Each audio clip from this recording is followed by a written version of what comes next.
My name is George Thompson, and I am 62 years old. This is a true story of what happened to me in September of 1994. I've been a National Park Ranger stationed in the Appalachian Mountains, Blue Ridge Parkway to be exact, for longer than I care to remember. My old man was a ranger too, the best kind.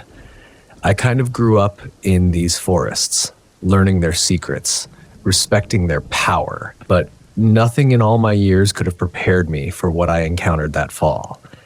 It started subtly, barely noticeable, like a shift in the breeze. Rangers began reporting hikers going missing. No bodies, no signs of struggle. They just vanished off the trails. At first, we blamed it on folks getting lost or disoriented. It happens sometimes, especially with city folk who underestimate the wilderness. But deep down, I felt there was something more, like a chill wind coming from a place you couldn't see. Then came the stories from other rangers out on night patrol. They claimed to hear footsteps in the underbrush when they were out alone, feeling like they were being followed despite the silence. One old guy named Flynn even said he swore he saw eyes, big, glowing yellow eyes, peering back at him from the tree line, disappearing in a blink. The higher-ups laughed it off. Stress, they said, maybe bad moonshine. But I knew Flynn. He wasn't the type to spook easily or tell tall tales. Something was out there, something that didn't belong. As the weeks passed, the atmosphere in the park grew tenser. Visitors became scarce, spooked by the rumors that had begun to circulate. Even the wildlife seemed on edge. I'd been a ranger long enough to read the signs of the forest, and everything was telling me to be on guard.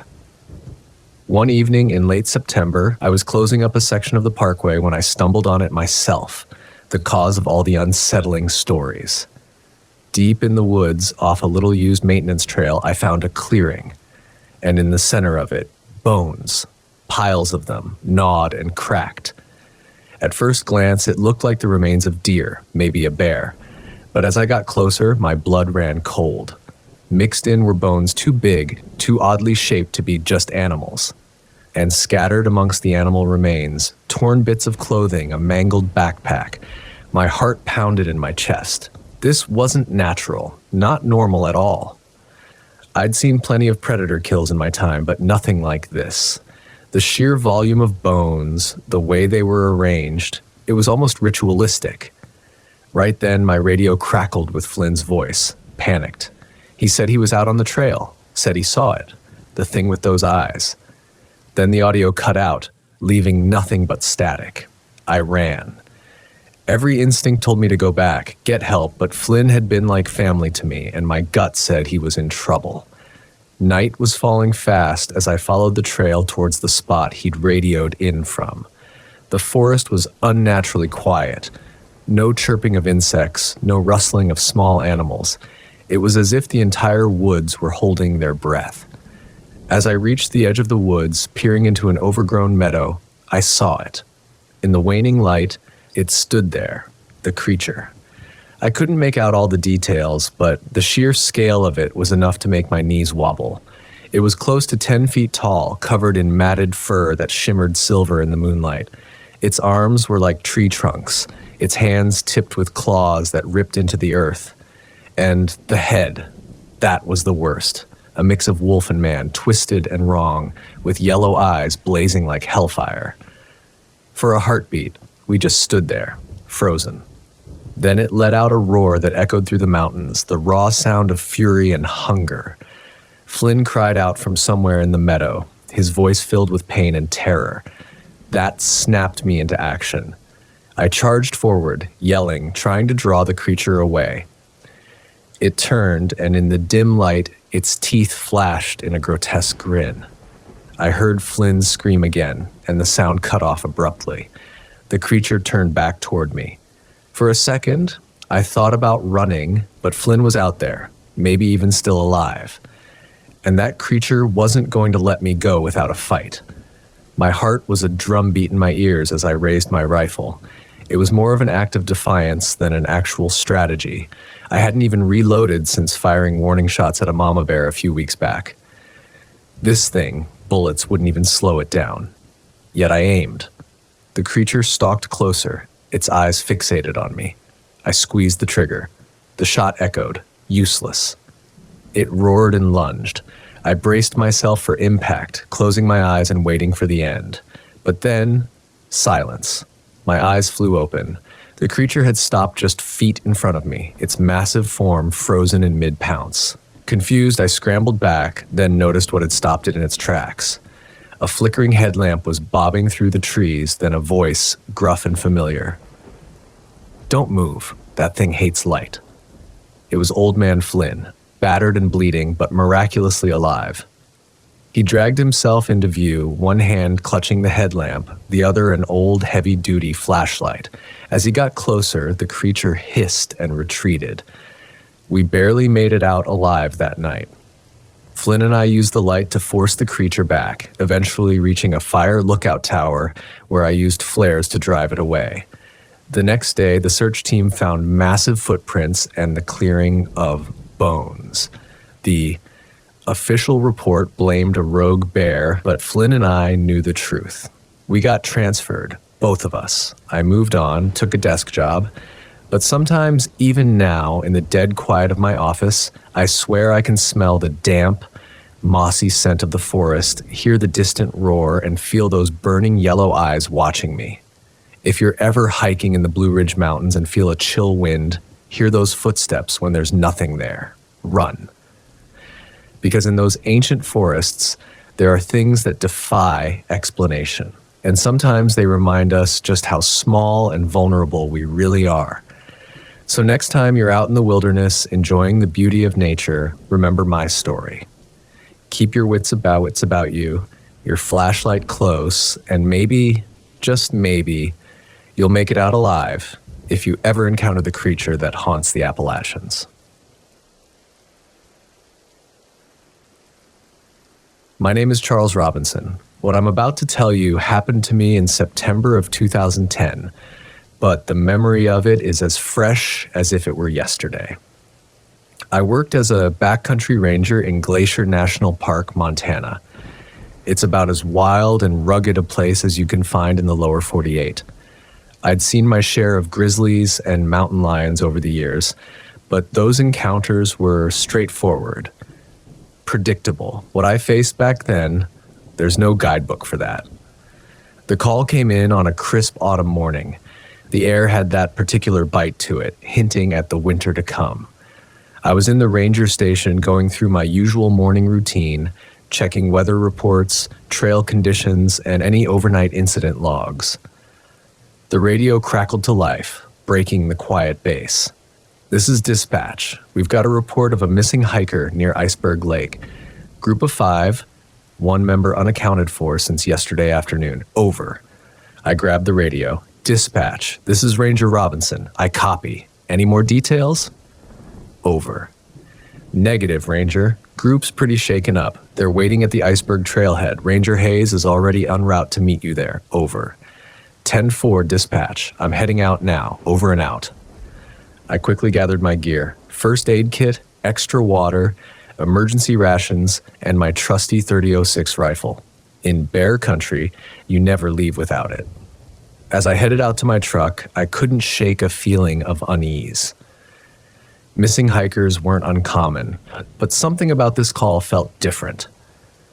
The drive to the trailhead took about an hour. The road wound through towering pines and past crystal clear streams. On any other day, I would have marveled at the beauty.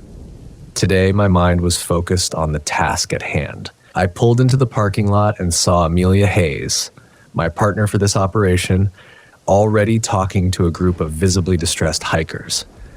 Amelia was relatively new to the job, but she had good instincts and a level head. I grabbed my pack and joined them. "Charles," Amelia nodded as I approached. "This is Mike, Sarah, Tom, and Lisa. Their friend John has been missing since yesterday afternoon." I looked at the group. They were in their mid-20s, dressed in decent hiking gear, but with the slightly overwhelmed look of city folks out of their element. "Can you tell me exactly what happened?" I asked. Mike, a tall guy with a scraggly beard, spoke up. We were about 2 miles past Iceberg Lake, exploring some of the unmarked trails. John was a little ahead of us, maybe 50 yards. He went around a bend in the path, and then Mike's voice cracked. Sarah, a petite blonde with red-rimmed eyes, continued. We heard this sound, not quite a scream, not quite a growl. Then John yelled, just once. By the time we got around the bend, he was gone. Just gone. Did you see any signs of what might have taken him? I asked, trying to keep my voice calm and professional. Tom, a stocky guy with glasses, shook his head. It happened so fast. We saw some disturbed underbrush, maybe a flash of movement deeper in the woods, but nothing clear. I exchanged a glance with Amelia. This wasn't sounding like a typical bear attack or a hiker simply getting lost. Did you notice anything unusual in the area before John disappeared? Any strange noises, smells, tracks? The group looked at each other uneasily. Finally, Lisa, a tall woman with long dark hair, spoke up. There was something off about the woods there. It was too quiet. No bird sounds, no squirrels, and there was this smell like rotting meat, but also something else, something I can't describe. I nodded, trying not to let my growing concern show on my face. All right, here's what we're going to do. Amelia and I are going to head up the trail and see if we can find any sign of John. I need you all to stay here. If we're not back in 4 hours, use the emergency radio in my truck to call for backup. Understood? They nodded, looking relieved to have professionals taking over. As Amelia and I started up the trail, I could feel their eyes on our backs, full of hope and fear. The hike to Iceberg Lake was beautiful, but tense. Neither of us spoke much, our senses on high alert. The lake itself was a stunning sight, a sheet of turquoise water surrounded by towering cliffs, but we didn't have time to admire the view. We pushed on past the lake, following the faint trail the hikers had described. About 2 miles in, we started to notice changes. The forest grew denser, the underbrush thicker, and it was quiet. Too quiet. Charles, Amelia whispered, do you smell that? I nodded grimly. The air had taken on a foul odor, just as Lisa had described, like decay but with an underlying scent that made my skin crawl. We pressed on, moving slowly, our eyes scanning the woods around us. That's when we found the first sign of John. A scrap of cloth caught on a thorny bush, stained with what could only be blood. Amelia bagged it as evidence, her hands shaking slightly. We followed a trail of broken branches and disturbed earth. Whatever had taken John, it was big, and it hadn't been subtle about its passage. The trail led us deeper into the woods, away from any marked paths. As the day wore on, the forest seemed to close in around us. The towering pines blocked out most of the sunlight, creating an eerie twilight. Every shadow seemed to move. Every rustle of leaves made us jump. Charles, Amelia said, her voice tense, what do you think we're dealing with here? This doesn't feel like any animal attack I've ever seen. I shook my head. I don't know, Amelia. In all my years as a ranger, I've never seen anything like this. But whatever it is, we need to find it before it hurts anyone else. We pushed on, the sense of wrongness growing with each step. The smell was getting stronger, and now there was something else. A sound. Just at the edge of hearing. Like breathing, but wrong. Too deep, too rhythmic for any animal I knew. As we rounded a bend in our makeshift trail, we came upon a clearing. What we saw there will haunt me for the rest of my days. In the center of the clearing was a crude structure like a nest made of broken branches and bones. Animal bones mostly, but some looked disturbingly human. And there, half buried in the nest, was a backpack. John's backpack. Amelia started forward, but I grabbed her arm. Wait, I whispered. At the edge of the clearing, half hidden in the shadows, was something. It was tall, much taller than a man, with limbs that seemed too long, too jointed. Its skin was a mottled gray-green, like the moss on the trees around us. And its eyes? God, its eyes, they glowed a sickly yellow-green in the gloom, fixed right on us. For a moment, everything was still. Then the creature moved, faster than anything that size had a right to. It lunged across the clearing. I fired, the sound deafening in the quiet forest. The creature shrieked, a sound that made my bones vibrate. "Run," I yelled to Amelia. We took off, crashing through the underbrush, lungs burning, the creature's inhuman shrieks echoing behind us. We didn't stop until we burst onto the main trail. Even now, I can still hear that breathing sometimes, deep, rhythmic, almost but not quite human. This is Charles Robinson, former backcountry ranger of Glacier National Park, signing off. Stay safe out there, folks, and always remember, in the wild, you're not always the hunter. Sometimes, you're the prey. October 16th, 1977, that day is seared into my memory like a brand on cattle. It was the day that changed everything I thought I knew about the world, about nature, about what's really out there in the depths of the forest. My name's Jack Hawkins, and I've been a search and rescue officer in Humboldt County, California for nearly a decade. I thought I'd seen it all, but I was dead wrong. The morning started like any other. I woke up at dawn, the cool autumn air seeping through my bedroom window. The smell of pine and damp earth filled my nostrils as I stepped out onto my porch, coffee in hand. I gazed out at the redwoods that surrounded my cabin, their massive trunks disappearing into the morning mist. Little did I know that in just a few hours, those same trees would become the backdrop to a nightmare. I arrived at the station just as the sun was starting to burn off the fog.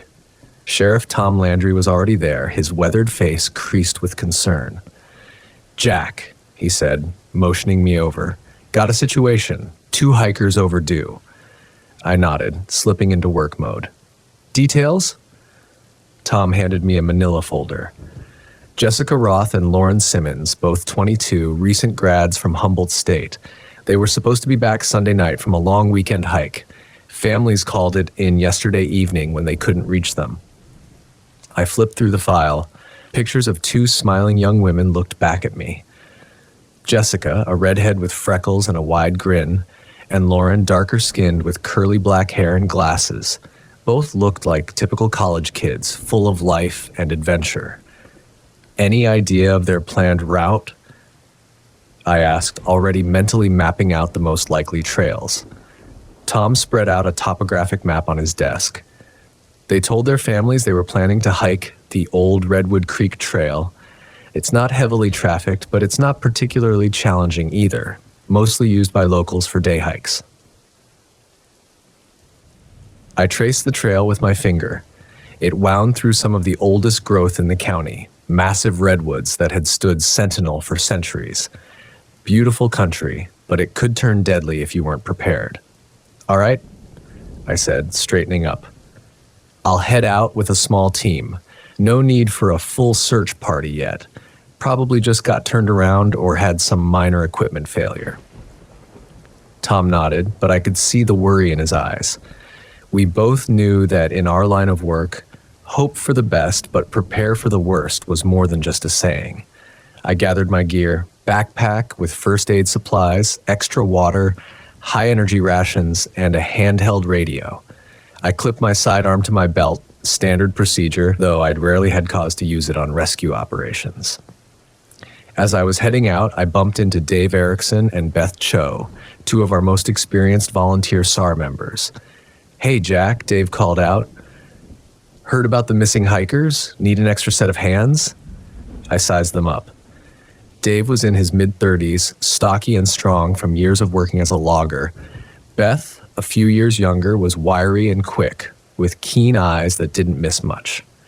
Both had been on dozens of searches with me over the years. "Could use the help," I admitted. "Grab your gear and meet me at the trailhead in 30. They nodded and headed off to prep. I climbed into my beat-up Ford Bronco, the engine growling to life as I turned the key. As I pulled out of the station, I couldn't shake a nagging feeling in the pit of my stomach. Something about this call felt different, off somehow. I shook my head, trying to clear the thoughts, focus on the facts, on the search. That's what mattered now. The drive to the trailhead took about 45 minutes. winding through increasingly dense forest. The road narrowed, gravel crunching under my tires. I pulled into the small parking area just as Dave and Beth arrived in Dave's pickup. We gathered at the trailhead, going over our gear one last time. The trail stretched before us, disappearing into the gloom of the forest. The redwoods loomed overhead, their massive trunks creating a natural cathedral. Shafts of sunlight pierced through the canopy, illuminating patches of ferns and moss on the forest floor. "All right," I said, shouldering my pack. "We'll follow their planned route. Keep your eyes peeled for any signs of recent passage. Broken twigs, disturbed ground, anything out of place. Radio check every 30 minutes. Let's move out." As we set off down the trail, I couldn't help but feel like we were being watched. I glanced back at the parking lot, now hidden by a bend in the path. The forest seemed to close in around us, swallowing us whole. Little did I know that with each step, we were walking deeper into a mystery that would haunt me for the rest of my life. The first mile of the hike was uneventful. The trail was well maintained, winding between the massive redwoods. Shafts of sunlight pierced through the canopy, creating dappled patterns on the forest floor. In any other circumstance, it would have been breathtakingly beautiful. But today, every shadow seemed to hide a potential clue or a potential threat. "Jack," Beth called out, kneeling by the side of the trail. "Take a look at this." I moved over to where she was crouched. A small piece of bright orange fabric was caught on a thorny bush, fluttering slightly in the breeze. "Good eye," I said, carefully removing the scrap. "Matches the description of Jessica's windbreaker." Dave joined us, peering at the fabric. "Think they went off-trail here?" I scanned the surrounding area. The underbrush was thick, but I could make out what might have been a makeshift path pushing through the ferns. "Possibly," I replied. "But let's stick to the main trail for now. Mark this spot on the GPS. We can come back and check it out if we don't find anything further ahead." We pressed on, our senses heightened. Every snapping twig, every rustle in the underbrush drew our attention. The forest seemed to be holding its breath, waiting for something to happen. About 2 miles in, the trail opened up into a small clearing, a popular spot for overnight campers. But as soon as we entered, I knew something was wrong. "Oh God," Beth whispered, her face pale. The clearing looked like a war zone. A tent lay in tatters, its fabric shredded and poles bent at unnatural angles. Supplies were scattered everywhere, a sleeping bag hanging from a low branch, a backpack spilling its contents onto the damp earth. The remains of a meal were strewn across the fire pit, half-eaten and rotting. "Spread out," I ordered, my voice tight. "Look for any signs of the girls, and be careful. Whatever did this might still be around." We moved through the clearing methodically, documenting everything. My stomach churned as I came across a single hiking boot, ripped open like it was made of paper, dark stains marring the leather. Blood, without a doubt. "Jack," Dave called out, his voice shaky. "You need to see this." He was standing at the edge of the clearing, pointing at something on the ground. Massive tracks led away from the campsite, deep, clawed, and almost human-like. A chill ran down my spine. In all my years in these woods, I had never seen anything like this. My mind raced through possibilities. A bear attack, some kind of large cat. But deep down, I knew these tracks belonged to something else entirely. "We need to call this in," I said, reaching for my radio. "Get a full search team out here, maybe bring in some wildlife experts." As I raised the radio to my lips, a sound echoed through the clearing. It started low, almost below the threshold of hearing, then rose to a piercing shriek that set my teeth on edge. It was like nothing I'd ever heard before. Part bird cry, part animal roar, with an almost human-like quality that made my skin crawl. Beth let out a small whimper, her eyes wide with fear. Dave had his rifle up by scanning the tree line. I felt frozen in place, my heart pounding in my chest. Then, as suddenly as it had started, the sound cut off. The silence that followed was deafening. "We need to move," I said, my voice barely above a whisper now. We gathered our gear quickly, eyes darting to the shadows between the trees. As we prepared to leave the clearing, I caught movement out of the corner of my eye. High up in the canopy, something dark and massive shifted, branches creaking under its weight. "Run!" I hissed, and we took off down the trail. The forest blurred around us as we ran, branches whipping at our faces. I could hear Beth's ragged breathing behind me, Dave's heavy footfalls to my right. But over it all, I heard something else, the sound of something big moving through the trees, keeping pace with us effortlessly. We burst out of the forest onto an old logging road, gasping for air. I fumbled with my radio, finally managing to get a signal. "This is Officer Hawkins," I panted into the mic.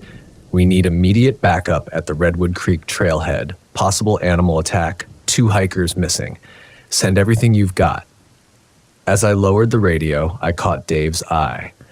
The look on his face mirrored what I was feeling, a mix of fear, confusion, and the sinking realization that we were in way over our heads. The sun was setting, painting the sky in shades of orange and purple as darkness began to fall. I couldn't shake the feeling that our ordeal was far from over. Whatever was out there in those woods, whatever had destroyed that campsite and left those impossible tracks, it was still out there. And somehow I knew it was watching us, waiting for its moment to strike. The wait for backup felt like an eternity. We huddled on the logging road, eyes scanning the tree line, jumping at every sound. The forest had gone eerily quiet, as if holding its breath. Even the usual evening chorus of birds and insects was absent, leaving only the whisper of wind through the redwoods. "What do you think it was?" Beth asked, her voice barely above a whisper. I shook my head. "I don't know. In all my years out here, I've never seen anything like those tracks." Dave was pacing, his rifle held tight against his chest. "Could it be a bear? Maybe one that's sick or injured?" "No bear I've ever seen moves like that," I replied. "And that sound, that wasn't any animal I know." The crackle of the radio made us all jump. "Officer Hawkins, this is Deputy Collins. We're about 15 minutes out. What's your situation?" I brought the radio to my lips. "We're holding position on the old logging road, about 2 miles in from the trailhead. No visual on the missing hikers, but we found their campsite. It's bad, Collins. Something tore it apart." "Understood," came the reply. "Sit tight, we're coming in hot." As I lowered the radio, a twig snapped in the forest to our left. We all whirled toward the sound, Dave raising his rifle. "Did you see that?" Beth hissed, pointing into the gloom. At first, I saw nothing. Then a shadow moved between the trees, something big, much bigger than a person. It seemed to flow through the undergrowth, more liquid than solid. "Get behind me," I ordered, drawing my sidearm. The shape paused at the edge of the road, partially hidden by a massive redwood. In the fading light, I could make out a hulking form, easily 9 feet tall, thick dark fur covering its body. Not brown like a bear's, but a deep, oily black that seemed to absorb what little light remained. Then it stepped into full view, and I felt my breath catch in my throat. Its limbs were too long, too powerful, ending in hands, if you could call them that, tipped with claws like butcher hooks. But it was the face that froze the blood in my veins. The head was squat and wide, perched on a thick, muscular neck, but the eyes, God, those eyes, they were huge, easily the size of softballs, and a sickly yellow color that seemed to glow in the twilight. And they were fixed directly on us. For a moment, everything was still. I could hear Beth's ragged breathing behind me, smell the acrid scent of fear rolling off Dave in waves. The creature's chest heaved with each breath, a low rumble emanating from deep within. Then, faster than anything that size had any right to move, it charged. Dave's rifle cracked, the sound impossibly loud in the quiet forest. The creature stumbled, roaring in pain and rage, but it didn't go down. Instead, it seemed to focus all its fury on Dave. "Run!" I screamed, firing my own weapon. The bullets seemed to have little effect, barely slowing the monster's charge. Beth took off down the road, but Dave was frozen in place, fumbling to reload his rifle. I saw the realization in his eyes a split second before the creature reached him. Then, in a blur of fur and flashing claws, Dave went down. The sounds that followed will haunt me for the rest of my life. The ripping of flesh, the cracking of bones, and underneath it all, Dave's agonized screams. I fired again and again until my clip was empty. The creature barely seemed to notice, focused entirely on its grisly task. When it finally looked up from Dave's broken body, its muzzle was dark with blood. Those yellow eyes locked onto mine, and in that moment, I knew true terror. This wasn't an animal driven by instinct and hunger. There was an intelligence in those eyes, a malevolence that went beyond anything in the natural world. I ran. God help me, I ran and didn't look back. I could hear it behind me, its heavy footfalls shaking the ground. The stench of its breath, hot and rotten, washed over me. I knew I couldn't outrun it. Knew that any second, those claws would tear into my back. Then, miraculously, I heard sirens in the distance. Blue and red lights flashed through the trees. The creature let out a frustrated roar and veered off into the forest, disappearing as quickly as it had appeared. I stumbled onto the road just as the first police cruisers pulled up. Deputy Collins leaped out, his face pale in the flashing lights. "Jack, what the hell happened? Where are the others?" I couldn't speak. My legs gave out and I collapsed to the ground. The last thing I remembered before passing out was the taste of blood in my mouth and the lingering image of those terrible yellow eyes. I woke up in the hospital, the steady beep of a heart monitor filling the room. My body ached all over and my throat felt raw, as if I'd been screaming for hours. Maybe I had been. Sheriff Landry was there, his face grim. "Jack," he said softly, "how are you feeling?" I tried to sit up, wincing at the pain. "What happened? Where's Beth? And Dave?" The look on Tom's face told me everything I needed to know. "We found Beth about a mile down the road," he said. "She's shaken up but physically okay. Dave, I'm sorry, Jack. There wasn't anything left to save." The memories came flooding back. The destroyed campsite, those impossible tracks, and that thing, that monster that had torn Dave apart like he was made of paper. "The hikers?" I asked, though I already knew the answer. Tom shook his head slowly. "No sign of them, Jack. We've had search teams combing the area for days, found some of their gear scattered around, but nothing else." I closed my eyes, feeling a wave of nausea wash over me. Those poor girls and Dave. God, Dave. His face flashed in my mind, the look of terror in his eyes just before. "Jack," Tom said, his voice gentle but firm, "I need you to tell me exactly what happened out there." I took a deep breath, trying to organize my thoughts. How could I possibly explain what we'd seen? What would happen if I told the truth? Would they think I was crazy? Hell, maybe I was crazy. It was an animal attack, I said finally, the lie tasting bitter on my tongue. Some kind of bear, maybe. Biggest damn thing I've ever seen. It came out of nowhere, took Dave down before we could. My voice cracked, and I couldn't continue.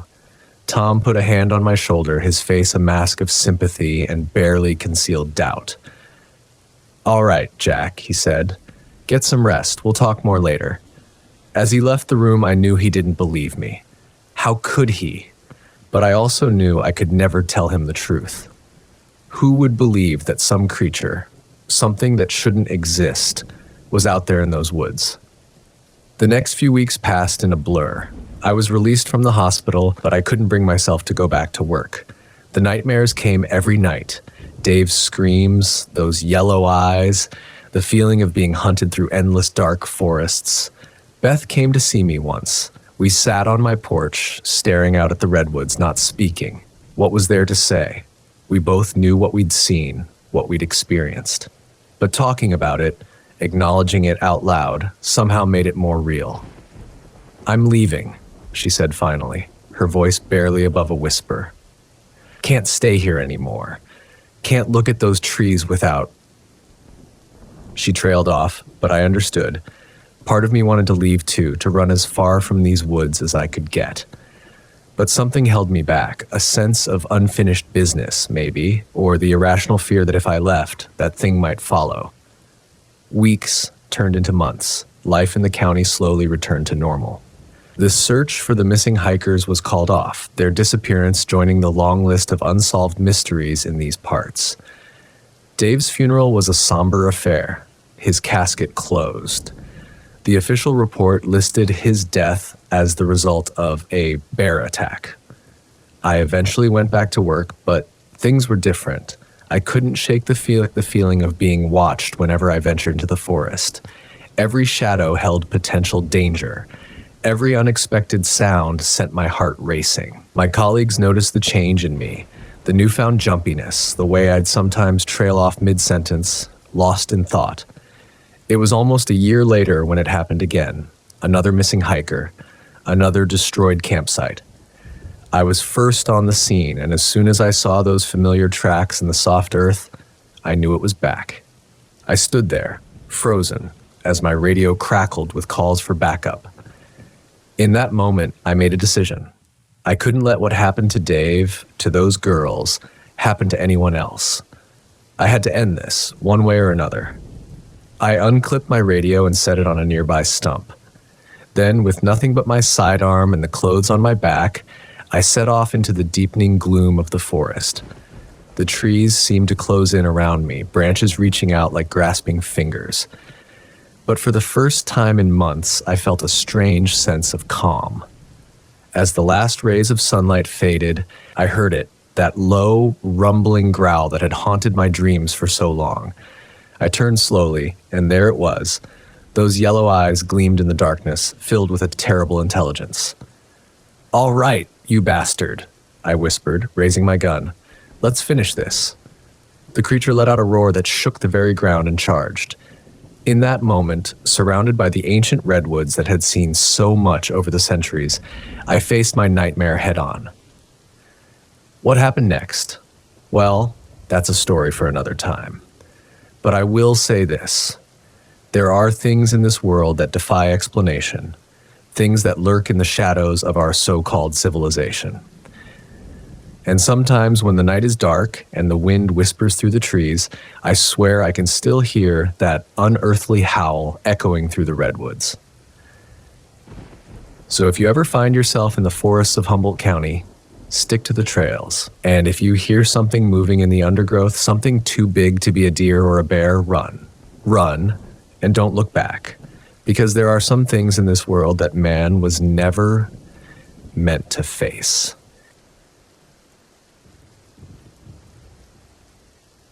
My name is Ryan Morales, and I'm about to tell you a story that will change the way you see the world. It's not a tale for the faint of heart, but it's one that needs to be told. This is my account of the events that unfolded on July 22nd, 2001, deep in the heart of the Great Smoky Mountains. I was 28 years old then, born and raised in the rolling hills of Tennessee. My blood ran thick with the ways of the woodsman, passed down through generations. But on that fateful day, I learned that the skills I'd honed tracking deer and wild turkey were woefully inadequate for the prey I'd soon face. Our team had been dispatched to investigate a series of disturbing incidents in a remote area of the Smokies. Locals were whispering about something stalking the forests, something that left mangled livestock and missing hikers in its wake. Most folks would dismiss such tales as campfire stories, but we knew better. We were part of a clandestine organization tasked with handling threats that most of the world doesn't even know exist.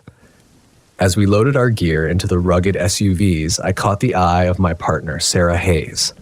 She gave me a grim nod, her fingers unconsciously brushing the stock of her rifle. "You ready for this, Morales?"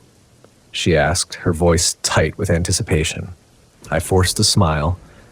"As ready as I'll ever be," I replied, trying to ignore the knot of dread forming in my stomach. Our 5-person team consisted of seasoned operatives, each with their own specialty. Besides Hayes and myself, we had Jack Reynolds, a hulking ex-Marine with nerves of steel, Dr. Eliza Chen, our resident cryptozoologist, and Tom Knox, our tech expert, whose array of gadgets often seemed more science fiction than fact. The drive into the mountains was tense, filled with last-minute equipment checks and hushed conversations about our mission parameters. As we climbed higher into the misty peaks, the modern world fell away, replaced by an ancient landscape that seemed to harbor secrets in every shadow. We set up our base camp in a small clearing surrounded by towering pines that creaked and groaned in the wind. The air was thick, with the scent of damp earth and decaying leaves. As night fell, an eerie stillness descended upon the forest, broken only by the occasional hoot of a distant owl. Our first few days of investigation yielded little. We combed the area, following up on local reports and setting up motion-activated cameras. The nights were the worst, filled with strange noises that set our nerves on edge.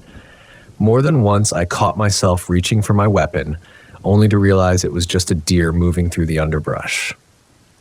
It was on the fourth night that everything changed. I was jolted awake by a blood-curdling scream that cut through the darkness like a knife.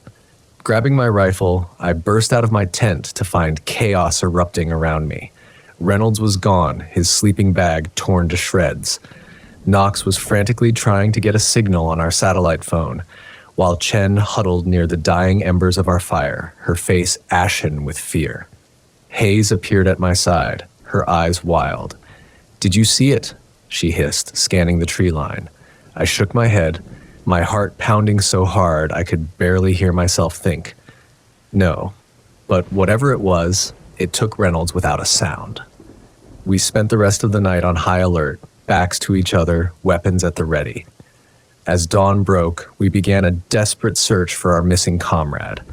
Hours passed with no sign of Reynolds, save for a few broken branches and what looked disturbingly like claw marks gouged deep into tree trunks. As the day wore on, the forest seemed to close in around us. Every snapping twig, every rustle of leaves sent a jolt of fear through our systems. Hayes was chain-smoking, her hands shaking as she lit each cigarette. Knox's usual cocky demeanor had evaporated, replaced by a nervous energy that had him jumping at shadows. It was nearing dusk when disaster struck again. We were making our way back to camp when a hidden tripwire sent our ATV careening down a steep ravine. Knox, who had been driving, let out a cry of pain as his leg was crushed beneath the overturned vehicle. As we rushed to his aid, that's when I saw it, the creature. It emerged from behind a cluster of gnarled trees, its massive form dwarfing everything around it. Standing at least 8 feet tall, it had the build of a linebacker gone feral, with mottled gray skin that looked as tough as old leather. But it was the face that seared itself into my nightmares, an elongated, almost canine muzzle filled with razor-sharp teeth and eyes that glowed with an unholy amber light. For a split second, we all froze, our minds struggling to process the impossible sight before us. Then training kicked in, and we opened fire. The air filled with the deafening roar of gunfire as we unloaded round after round into the beast. It howled in pain and fury, a sound that shook the very ground beneath our feet. But our bullets seemed to have little effect, the wounds closing almost as quickly as they appeared. In a blur of motion, the creature was upon us. Hayes let out a strangled cry as its claws raked across her back, lifting her off her feet and tossing her aside like a rag doll. I watched in horror as she crumpled to the ground, unmoving. Rage and fear battled within me as I emptied my rifle into the monster's chest. Black ichor sprayed from the wounds, but it kept coming, its eyes fixed on me with predatory intensity. I stumbled backward, fumbling to reload, knowing with sickening certainty that I was about to die. Then a voice cut through the chaos. "Knox, get clear." A blinding flash of blue-white light erupted from the tree line, accompanied by a crackling hum that made the hair on my arms stand on end.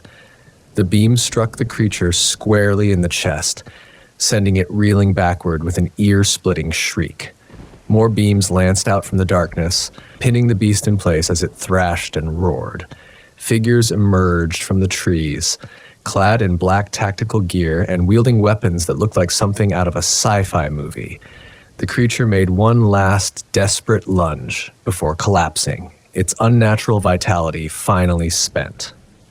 As the echoes of its final roar faded away, an eerie silence fell over the forest. One of the newcomers, a wiry man with hard, calculating eyes, approached me. "Special Agent Thorne," he said, extending his hand. "You handled yourself well under fire, Morales." I shook his hand numbly. "Just doing my job," I managed to croak out. Thorne smiled grimly. "Well, your job description just got a hell of a lot more complicated. Welcome to the real world." The next few hours passed in a blur of activity. Black, unmarked vans arrived, along with a helicopter for emergency evacuation. Hayes was loaded onto a stretcher, her fate uncertain. Knox was tended to by a medical team, his legs splinted and stabilized. As dawn broke, Thorne pulled me aside. "We've been watching you, Morales," he said. "You've got the skills and the temperament we're looking for. I'm offering you a chance to join us, to fight the battles that most people don't even know are happening. It won't be easy, and there's no going back to your old life. But you'll be making a difference in ways you can't even imagine." I thought about Reynolds, vanished without a trace, about Hayes, her blood staining the forest floor, about the creature that defied everything I thought I knew about the natural world.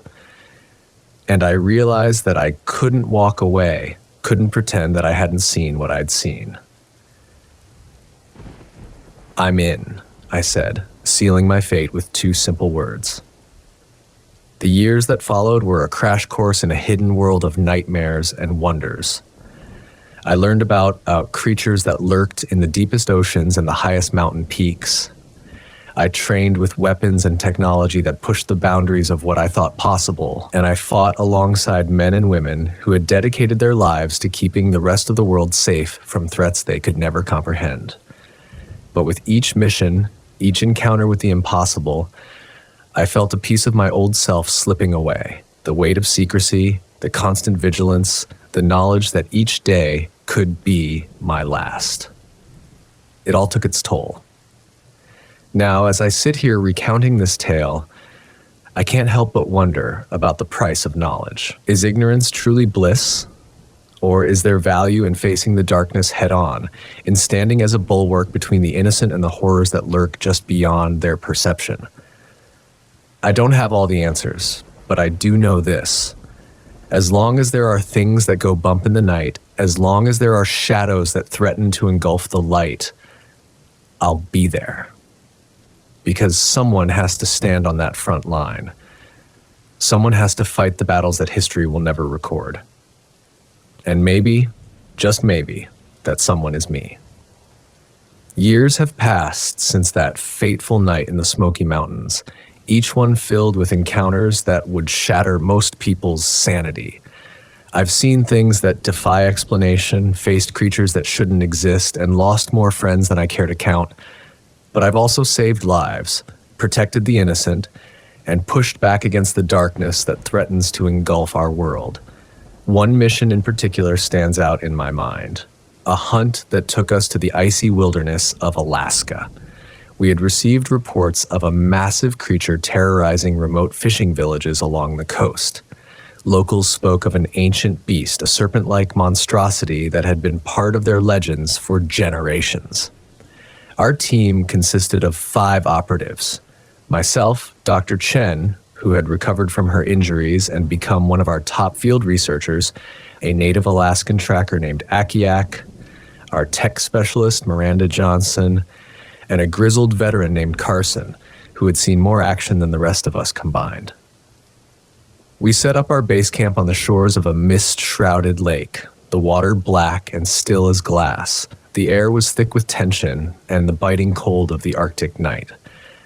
For days, we scoured the area, following leads and setting up surveillance equipment, but the creature remained elusive. leaving behind only fleeting glimpses on thermal cameras and the occasional scale the size of a dinner plate. It was on our fifth night that all hell broke loose. I was on watch, scanning the shoreline with night vision goggles when I saw it. A massive shape rising from the depths, water cascading off its serpentine body. It was easily 60 feet long, with a head like a crocodile's, and eyes that glowed with an otherworldly intelligence. I sounded the alarm, and our camp erupted into action. Carson and Johnson manned our heavy weapons, experimental sonic cannons designed to disorient and subdue large cryptids. Dr. Chen rushed to set up our containment equipment, while Akiak and I took up flanking positions with high-powered rifles loaded with tranquilizer rounds, potent enough to take down a blue whale.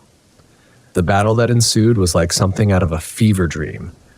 The creature moved with impossible speed for its size, lashing out with a spiked tail that could shatter boulders. Our weapons seemed to barely slow it down, the sonic blasts only serving to enrage it further. Akiak was the first to fall, swept aside by a massive flipper as he tried to get a clear shot. I watched in horror as Johnson, brave, brilliant Johnson, threw herself in front of me as the creature launched one of its barbed spines. The projectile caught her squarely in the chest, and I saw the light fade from her eyes, even as she gave me one last determined smile. Grief and rage fueled me as I emptied my rifle into the beast's hide, each impact leaving welts the size of basketballs but doing little to slow its rampage. Carson's sonic cannon finally found its mark, the focused sound waves causing the creature to writhe in agony. But as it thrashed, its tail caught Carson, sending him flying into the icy waters of the lake. In that moment, as I watched Carson disappear beneath the waves and heard Dr. Chen's desperate calls for backup, I made a decision that would haunt me for years. I grabbed Johnson's fallen sonic cannon, cranked it to maximum power, and fired directly at the lake itself. The effect was catastrophic. The water's surface seemed to explode, sending shockwaves rippling through the air. The creature let out a deafening shriek of pain and fury before plunging back into the depths, leaving behind a churning maelstrom of froth and blood. As silence fell over the battlefield, I rushed to the water's edge, searching desperately for any sign of Carson. But the lake had become his tomb, its dark waters hiding whatever fate had befallen him. In the aftermath, as we tended to our wounded and mourned our dead, I couldn't shake the feeling that we had only postponed an inevitable confrontation. The creature was wounded, yes, but not defeated. And the cost had been far too high. That mission marked a turning point for me. I realized that our war against the unknown wasn't just about survival or protecting the public. It was about finding a balance, about understanding these creatures even as we fought against them. Because for every mindless beast, there was an entity of ancient intelligence. For every predator, a being simply trying to exist in a world that had forgotten it. Over the years, I've risen through the ranks of our organization. I've gone from field operative to mission coordinator, and finally to a position where I can influence policy and strategy. I've pushed for more research, for attempts at communication with the more intelligent cryptids, for solutions that don't always end in bloodshed. It hasn't been easy. There are those within the organization who see only threats to be eliminated, who would weaponize the very creatures we hunt. But I've also found allies, scientists, diplomats, and even a few reformed cryptids who have chosen to work with us rather than against us. Today, as I look out over the training grounds where a new generation of hunters is being prepared for the battles to come, I feel a mix of pride and trepidation. Pride in how far we've come, in the lives we've saved, and the understanding we've gained. But trepidation at the knowledge that our war is far from over. The world is changing, the shadows are growing deeper, and the barriers between our reality and others are becoming increasingly thin. New threats emerge every day, some from the darkest corners of our world, Others from realms we're only beginning to understand. But we'll be ready. We'll face whatever comes with courage, wisdom, and the hope that one day we can build a world where humans and cryptids can coexist in peace. It's a fool's hope, perhaps, but it's what keeps me going, what gives meaning to the sacrifices we've made. As for me, I know my days in the field are numbered. The scars I carry, both physical and mental, are a constant reminder of the toll this life takes. But as long as I'm able, I'll keep fighting. I'll keep pushing for a better way, because someone has to. Someone has to stand on that line between light and darkness, between the known and the unimaginable. And that someone, well, that someone is still me.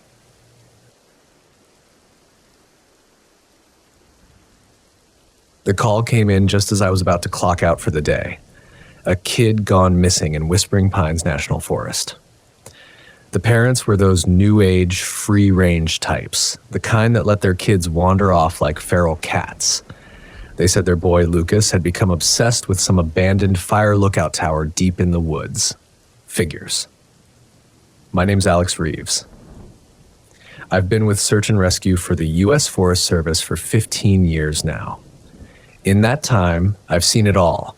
Lost hikers, reckless thrill seekers, the occasional animal attack. But this had my gut churning from the get-go.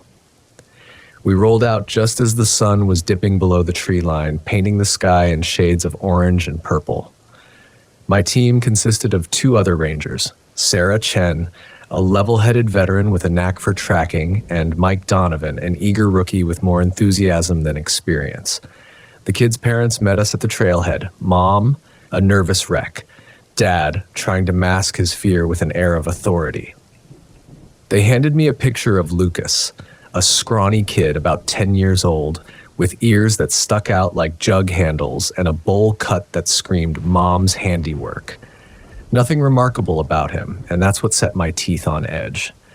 In my experience, when an ordinary kid vanishes without a trace, it rarely ends well.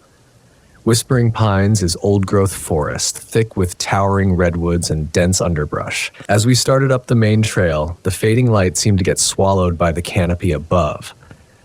Sarah called out Lucas's name in that sing-songy voice they teach you in training. The one that's supposed to sound non-threatening, but always makes my skin crawl. I hung back, my eyes scanning the deepening shadows. The weight of my Remington 870 shotgun was a comforting presence on my shoulder. I'd learned the hard way not to let hope cloud my judgment in situations like these. Night fell fast, like someone had thrown a heavy blanket over the world. We switched on our flashlights, the beams cutting through the darkness like knives. The forest seemed to come alive around us. Every rustle of leaves, every snapping twig, amplified in the stillness. That's when I heard it, a sound that didn't belong. Something big moving through the underbrush, just beyond the reach of our lights. "Lucas?" Sarah called out, her voice tinged with a mix of hope and apprehension. "It's the forest rangers. We're here to help you." More rustling, closer this time. I quietly flicked off the safety on my shotgun. Mike swung his flashlight toward the source of the noise, and for a split second, I caught a glimpse of eyes reflecting the light. Yellow, predatory, and decidedly not human. "Too big for a coyote," I muttered, "but too small for a bear. Keep your lights on it." The eyes didn't move, didn't blink, and then whatever it was stood up. God help me, it wasn't any animal I'd ever seen before. It was tall, unnaturally so, hunched over like a man, but all wrong. Its legs were too long, arms hanging almost to the ground. The skin, what I could see of it, was pale and hairless, like some cave-dwelling fish that had never seen the sun. The thing took a halting step forward, and I got a clear look at its face. The nose was flat, almost non-existent, with a jutting jaw full of teeth. Too many teeth. But it was the eyes that froze the blood in my veins. They were like black marbles, with just the barest sliver of white around the edges. "What the hell?" Mike's voice was barely above a whisper, thick with fear. The creature let out a sound, a high-pitched hiss, like steam escaping a pressure valve, and charged. I raised my shotgun, the stock firm against my shoulder, and fired. The blast was deafening in the confined space of the forest. The thing staggered but kept coming, moving with an unnatural, loping gait. It was almost on top of Mike before he managed to get his own weapon up. The second blast caught the creature square in the chest. Bits of something flew in all directions. The thing let out a shriek that set my teeth on edge, a sound no earthly creature should be able to make, and lurched back into the darkness. Holy. Sarah breathed, her usual composure shattered. "Lucas!" Mike roared into the night. "Lucas, can you hear us?" Silence. Just the echo of the gunshots fading among the trees and the pounding of my own heart in my ears. We searched all night, combing every inch of that godforsaken stretch of forest. We found nothing, no trace of Lucas, no sign of that thing. It was like the darkness had swallowed them both whole. By morning, reinforcements arrived. Deputies from the county sheriff's office, more rangers, even a couple of FBI agents. They questioned us for hours, taking detailed statements, but I could see the doubt in their eyes. They didn't believe us. Not really. How could they? I barely believed it myself, and I'd been there. They never did find Lucas. Oh, there were theories, rumors about some undiscovered species of animal, whispers of a deranged hermit living off the grid, but I knew the truth. I'd seen that thing's face, seen the cold intelligence, the hatred in those eyes. It wasn't an animal. It wasn't human. It was something else entirely. Some experiences change you fundamentally. They alter the way you see the world, the way you move through it. After that night in Whispering Pines, I couldn't look at the forest the same way. The shadows seemed deeper, the silence more oppressive. I'd catch myself jumping at every unexpected sound, my hand instinctively reaching for a weapon that wasn't there.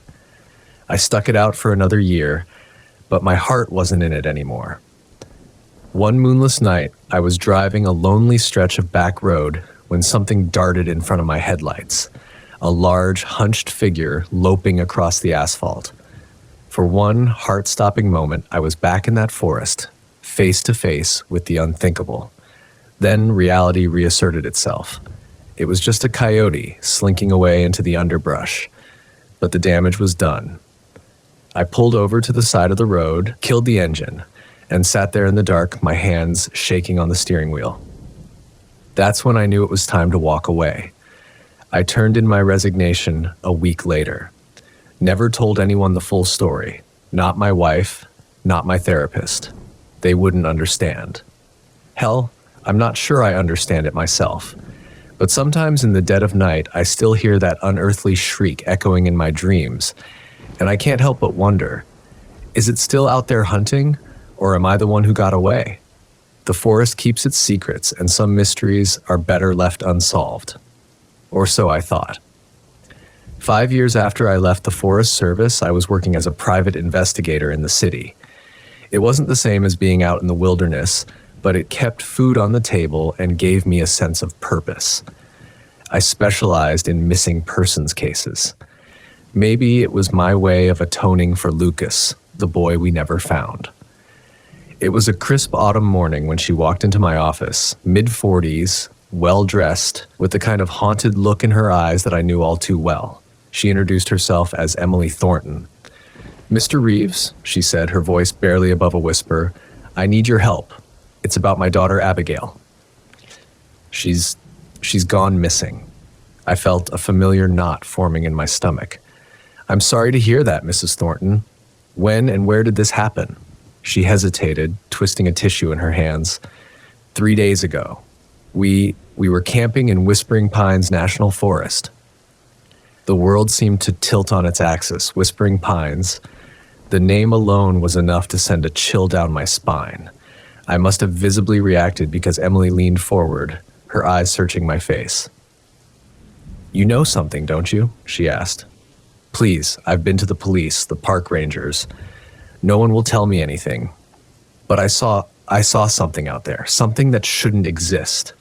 I closed my eyes and took a deep breath. When I opened them, Emily was still there, still waiting. I made a decision, Mrs. Thornton, I said. I'm going to tell you a story about a boy named Lucas and a night 5 years ago that changed my life forever. Over the next hour, I told her everything. The search for Lucas, the creature in the woods, the fruitless investigation that followed. To her credit, Emily didn't interrupt, didn't scoff, or call me crazy. When I finished, she simply nodded. That's what took my Abigail, she said with a certainty that chilled me to the bone. I saw it, just for a moment. Tall, pale, wrong. I thought I was losing my mind. I leaned back in my chair, my mind racing. Mrs. Thornton, I'm not sure I'm the right person for this job. What you're describing, it's dangerous. More dangerous than you can imagine. Emily's eyes flashed with a fierce determination. Mr. Reeves, you're the only person who's even acknowledged that this thing might exist. I don't care about the danger. I want my daughter back. I knew I should say no. I knew I should refer her to someone else, anyone else. But the memory of Lucas's face in that old photograph haunted me. The thought of another child lost in those woods at the mercy of that thing, I couldn't walk away. Not again. All right, I said, already regretting the words as they left my mouth. I'll take the case, but we do this my way. No risks, no heroics, and you need to be prepared for the possibility that we might not find Abigail. Emily nodded, relief and gratitude washing over her face. Thank you, Mr. Reeves. Thank you. As she left my office, I pulled open my bottom desk drawer. Inside, nestled in a bed of old papers, was my old service revolver. I hadn't touched it in years, but my hand closed around the grip like it was yesterday. I had a lot of preparations to make, equipment to gather, contacts to call. But first, I needed to make a pilgrimage to the place where it all began. The next morning found me standing at the edge of Whispering Pines National Forest. The trees loomed before me, ancient and indifferent. Somewhere in those depths, a monster lurked, and I was about to walk right back into its lair. As I shouldered my pack and took my first step onto the trail, it occurred to me. Maybe I wasn't hunting this thing. Maybe all these years it had been waiting for me to return. Maybe I was the one being hunted. I pushed the thought aside and pressed on. Whatever awaited me in the heart of Whispering Pines, I was determined to face it. For Abigail, for Lucas, and for the part of myself I'd left behind in these woods 5 years ago.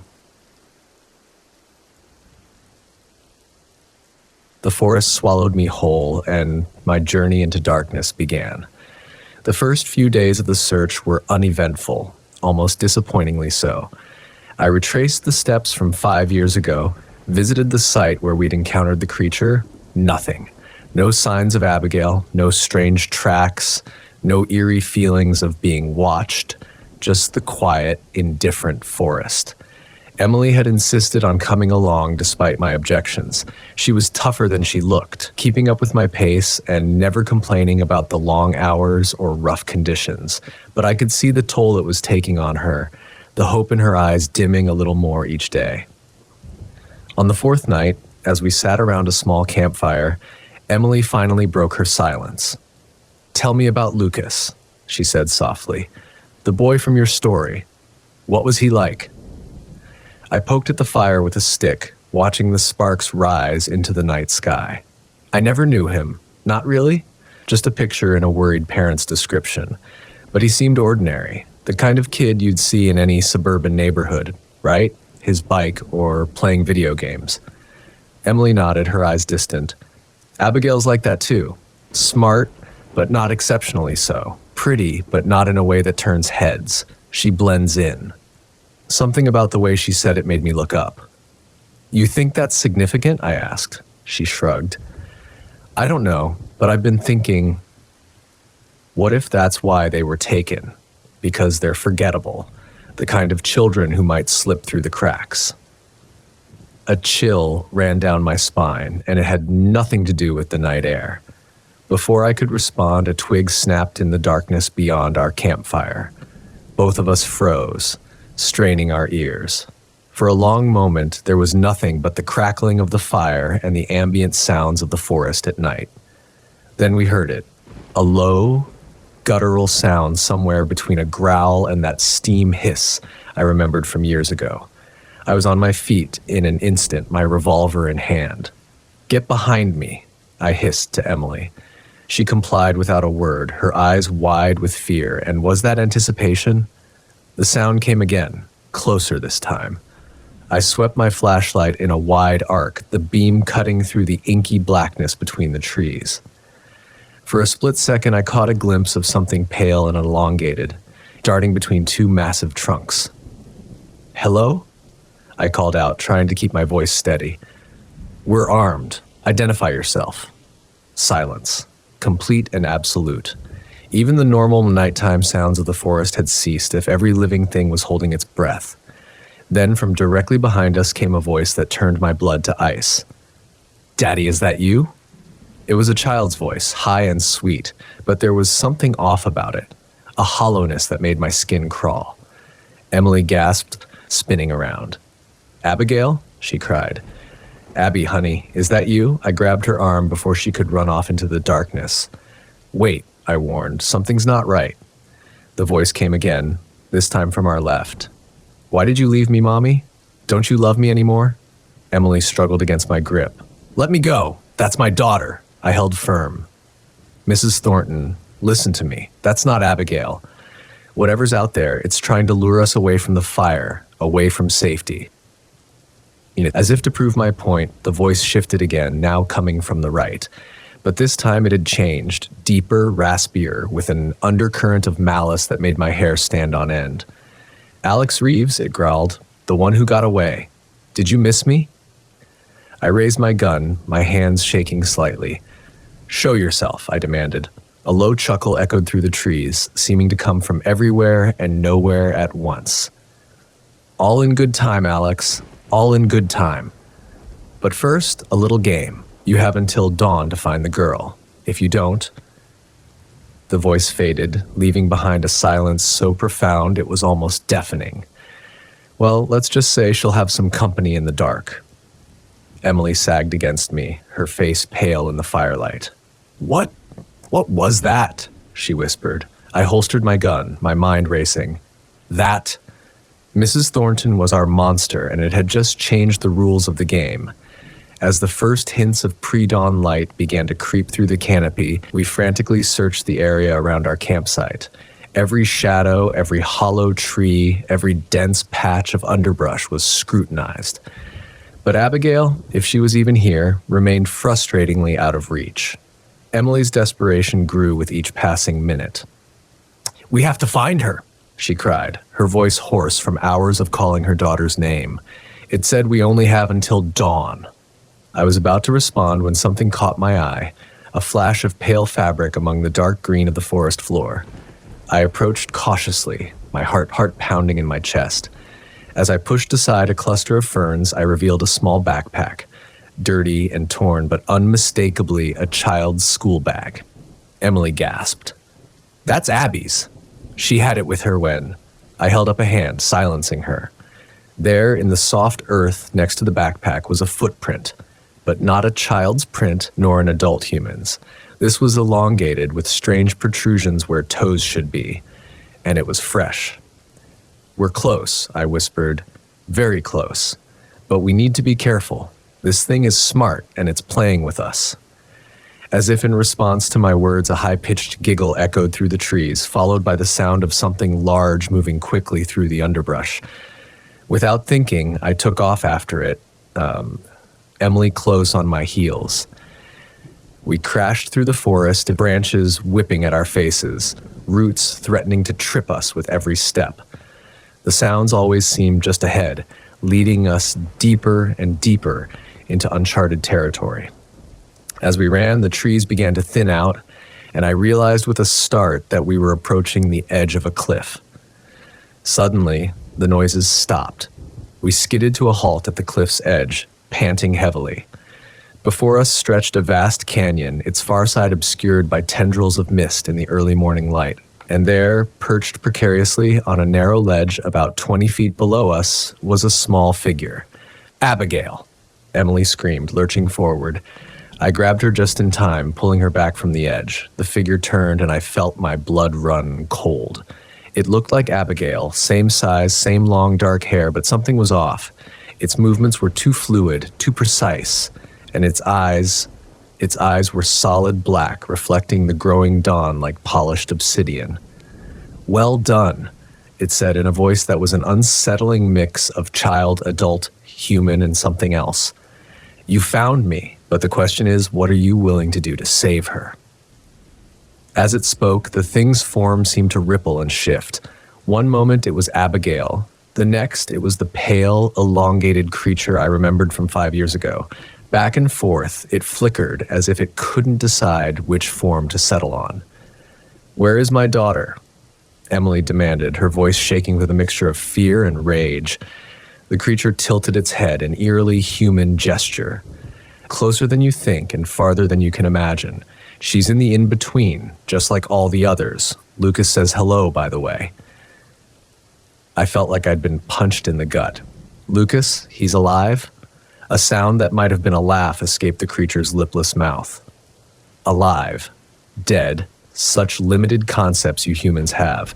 They exist in a place beyond your understanding, but they can be returned for a price. "Name it," Emily said immediately. I tried to caution her, but she shrugged off my hand. "Whatever it is, I'll pay it. Just give me back my daughter." The creature's form solidified, settling into its true nightmarish shape. It stood to its full height, easily 7 feet tall, its limbs bent at unnatural angles. When it smiled, rows of needle-sharp teeth gleamed in the growing light. "The price," it said slowly, savoring each word, "is a life for a life. One of you stays, and the girl goes free. Decide quickly. The dawn is almost here." Emily stepped forward without hesitation. "Take me. Let Abigail go." "No," I shouted, grabbing her arm. "You don't know what you're agreeing to. This thing, it's not to be trusted." The creature's grin widened. "Wise words, Alex Reeves, but what other choice do you have? The sun rises, and with it, your chance slips away." I looked at Emily, saw the determination in her eyes. Then I thought of Lucas, of all the children who had vanished in these woods over the years, of the nightmares that had haunted me since that night 5 years ago. In that moment, I made a decision that would change everything. "Take me," I said, my voice steadier than I felt. "I'm the one you've been waiting for, aren't I? Ever since I escaped that night. Take me and let both Abigail and Emily go." The creature's eyes widened slightly, the first sign of surprise I'd seen from it. "Interesting," it mused. "Very interesting. Are you sure about this, Alex? There's no coming back from where I'll take you." I swallowed hard, then nodded. "I'm sure, but I want to see Abigail first. Prove to me she's alive and unharmed." For a long moment, the creature regarded me silently. Then, with a gesture that was almost gentle, it reached into the mist swirling around the ledge. When its hand emerged, it was holding the form of a young girl. "Abby!" Emily cried, surging forward. The creature held up its other hand, stopping her in her tracks. "Not yet," it said. "The exchange must be made properly." It turned its unsettling gaze back to me. "Come, Alex Reeves. Your journey into the in-between begins now." As I stepped toward the edge of the cliff, time seemed to slow. I heard Emily's anguished cry, felt the cold mist curling around my ankles. The creature reached out its free hand, those impossibly long fingers beckoning. Just before I took that final step, I turned to Emily. "Get Abigail out of here," I said, "and tell the world what happened. Make them believe." Then I clasped the creature's hand, feeling a jolt of otherworldly cold race up my arm as the world began to fade around me. I saw Abigail's eyes flutter open. The last thing I heard before the mist consumed me was her confused voice. "Mommy, where am I?" And then, nothing. Or perhaps everything. I found myself in a place beyond description, a realm where reality bent and twisted like a living thing. And I wasn't alone. All around me, I sensed the presence of others, lost souls trapped between worlds. Somewhere in this impossible space, Lucas was waiting. My hunt wasn't over. It had only just begun. As for Emily and Abigail, I like to think they made it out of Whispering Pines alive, that they told their story, even if no one believed them. And maybe, just maybe, they'll inspire someone else to look deeper into the shadows, to question the things that lurk at the edges of our world. Because the monsters are real, and sometimes the only way to fight them is to become one yourself. It was just another ordinary Tuesday when my life took a turn for the extraordinary. I'm John, a regular guy with a desk job at a local insurance company.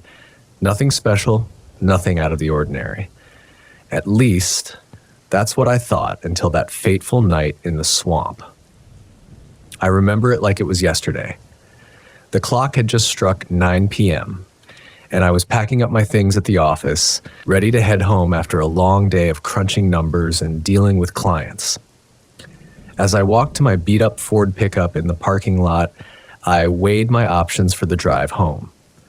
You see, there's this shortcut I sometimes take through the Cypress Grove swamp. It's not exactly on any map, and most folks in town steer clear of it, especially after dark. But on nights when I'm running late or just too tired to deal with traffic, it's a godsend. It cuts a good 20 minutes off my commute, and I get to avoid that intersection by my apartment where Old Lady Withers takes about an hour to make a left turn. I know what you're thinking. Driving through a swamp at night? That's some horror movie level stupidity right there. And you'd be right. But hey, we all make mistakes, right? This one just happened to be a doozy. As I pulled out of the parking lot, I made the split-second decision to take the swamp route. It had been raining heavily for the past week, but I figured my trusty pickup could handle a little mud. Boy, was I wrong. Now, before I get into the nitty-gritty of what happened that night, let me tell you about Jerry from accounting. Jerry's this weird guy who sits 2 cubicles down from me, always eating these god-awful tuna sandwiches that stink up the whole office. But that's not the strangest thing about him. No, Jerry's got this obsession with the swamp. For months, he'd been going on and on about strange sightings in Cypress Grove. Glowing red eyes in the darkness, unholy screeches echoing through the trees, the usual stuff you'd expect from a guy who spends his lunch breaks brewing suspicious-looking mushroom tea. I never paid much attention to his ramblings. Figured he was just into some wild conspiracy theories, or maybe that tea of his was a little more special than he let on. But as I turned onto the unmarked dirt road leading into the swamp that night, Jerry's words came floating back to me. I brushed them off, of course. I mean, come on. Monsters in the swamp? This isn't some B-grade horror flick. The first few minutes of the drive were uneventful. The heavy canopy of cypress trees blocked out most of the moonlight, leaving me reliant on my headlights to navigate the twisting, muddy path. The usual sounds of the swamp, frogs croaking, insects buzzing, provided a familiar backdrop. About 10 minutes in, I noticed something was off. The path I usually took was completely flooded, thanks to all that rain we'd had. Now, any sensible person would have turned back at this point, but me, I decided to push on. There had to be another way through, right? Wrong. So very, very wrong. As I ventured deeper into unfamiliar territory, the first thing that hit me was the smell. Now, swamps aren't known for smelling like a rose garden, but this was different. This was the kind of stench that makes your stomach churn and your eyes water. It was like meat left out in the sun for days, mixed with something, I don't know, almost chemical. My truck started to struggle, the engine sputtering and coughing like it was about to give up the ghost. I patted the dashboard, muttering encouragements under my breath. Come on, old girl, just a little further. That's when it happened.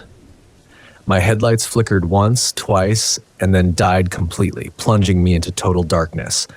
I slammed my hand against the dashboard in frustration as if that would magically fix the problem. Spoiler alert, it didn't. I sat there for a moment, trying to get my bearings in the pitch black. The silence was oppressive, broken only by the soft ticking of my cooling engine and my own ragged breathing.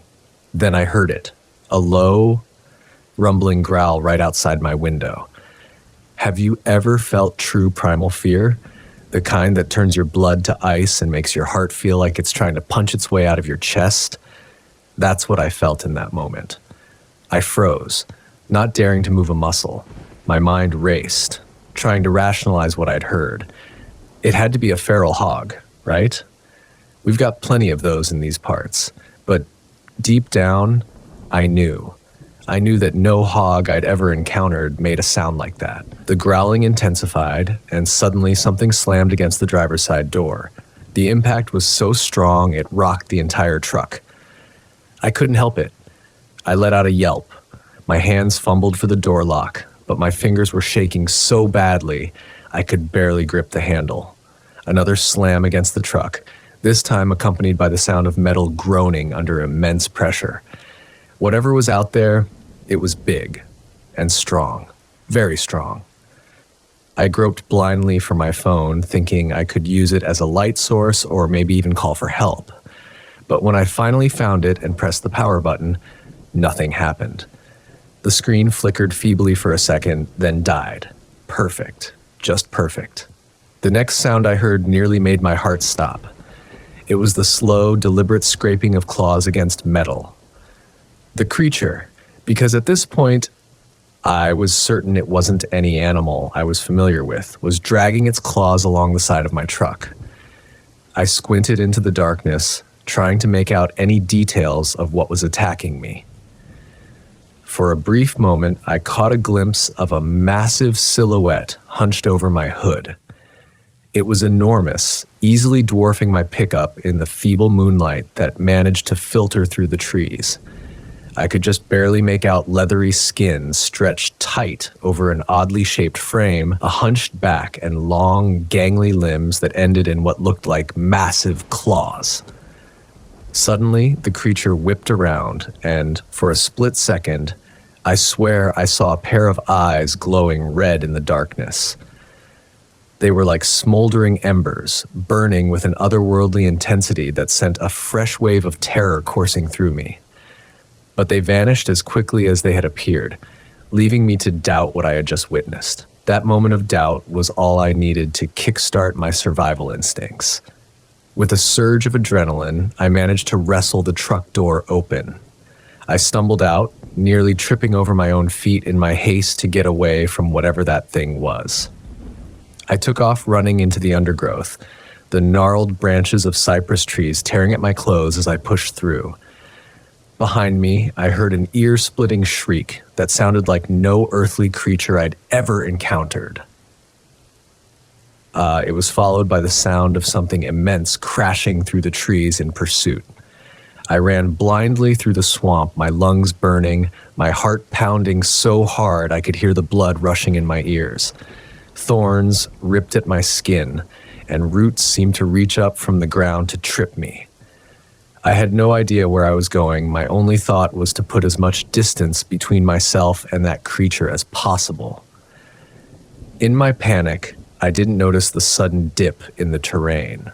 My foot caught on something, a root, a rock, who knows, and I went tumbling down what felt like a muddy incline. I rolled head over heels, unable to stop my descent. My head smacked against something hard, and I tasted blood in my mouth. I came to a stop at the bottom of the incline, lying face down in the muck. For a moment, I just lay there, gasping for breath, my whole body aching from the fall. I hoped against hope that I'd managed to lose whatever was chasing me. That hope was short-lived. As I lay there trying to catch my breath and gather my wits, a familiar stench washed over me. That same rotting meat smell from earlier, but stronger now, close, too close. Slowly dreading what I might see, I opened my eyes. What I saw sent a fresh wave of terror coursing through my veins. The creature was right there, its hulking form towering over me. Up close, it was even more horrifying than I could have imagined. Its skin was a sickly gray-green color that seemed to pulse with some sort of internal light. The creature's body was a mass of misshapen lumps and protrusions, as if it had been cobbled together from parts that didn't quite fit. But it was the head, or rather the lack of one, that really got to me.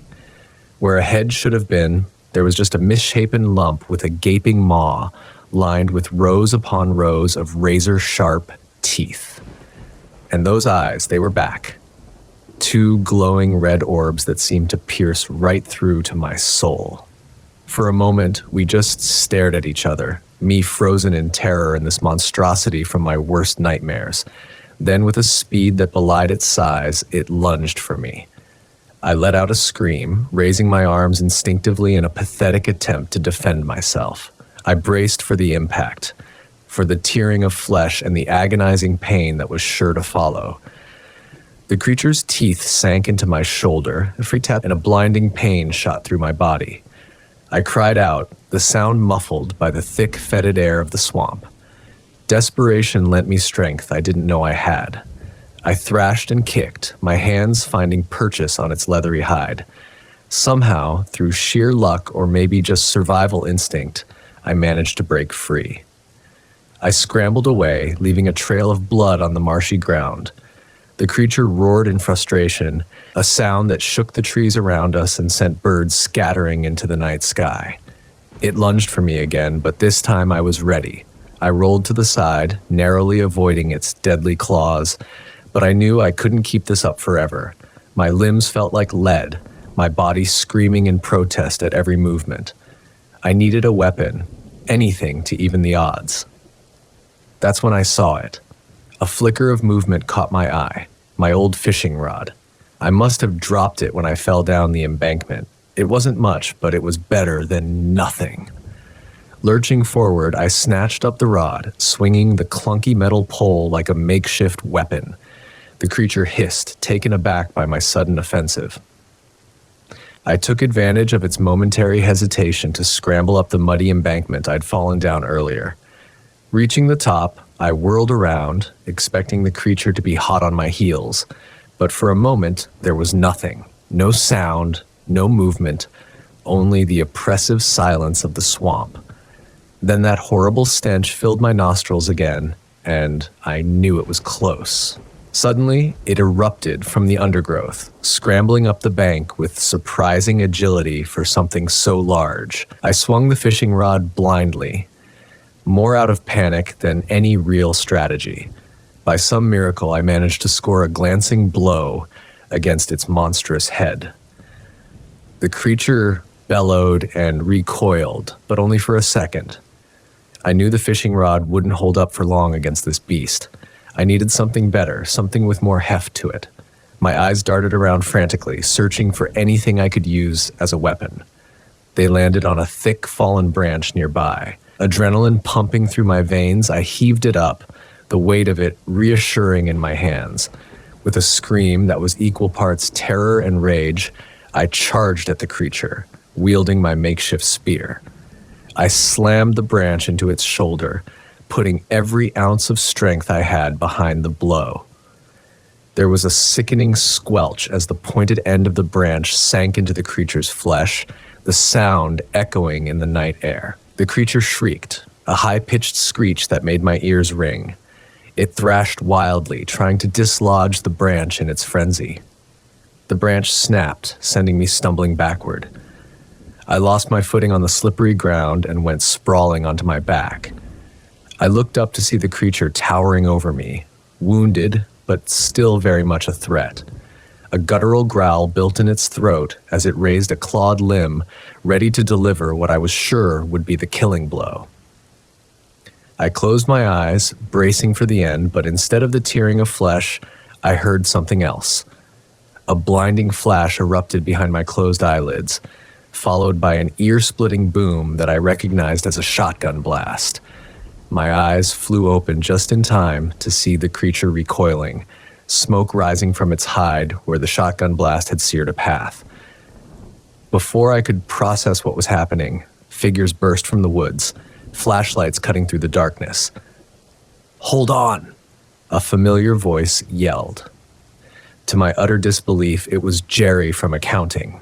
Jerry, with his tuna sandwiches and his mushroom tea and his wild stories about monsters in the swamp. Jerry, wielding a shotgun like some kind of action hero.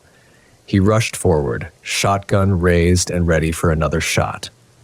Behind him, I recognized two of the local park rangers, their own weapons drawn. The creature, caught in the confusion of the sudden attack and blinded by the flashlights, turned and scrambled back into the darkness. Within seconds, it had disappeared into the dense undergrowth, leaving behind only the lingering stench of rotting meat. Jerry knelt down beside me, his eyes wide with a mixture of shock and concern. "Holy hell, are you all right?" he asked, giving me a once-over. "I think so," I managed to choke out, though every part of me ached, and I could feel blood trickling from various cuts and scratches. The park rangers quickly assessed my injuries. I had some nasty gashes and bites, but miraculously nothing life-threatening. They patched me up as best they could with the contents of their first aid kit, all the while peppering me with questions about what had happened. The drive out of the swamp passed in a blur of flashing emergency lights and concerned queries. I gave what details I could, describing the monstrous creature with its grotesque form and putrid stench. Jerry and the rangers exchanged worried glances as I spoke, but they nodded understandingly. It wasn't until we were safely out of the swamp and I was being loaded into an ambulance that the full weight of what had happened began to sink in. I had come face to face with something that shouldn't exist, something straight out of a nightmare, and I had survived. The next morning, I woke in a hospital bed, my body a patchwork of bandages and stitches.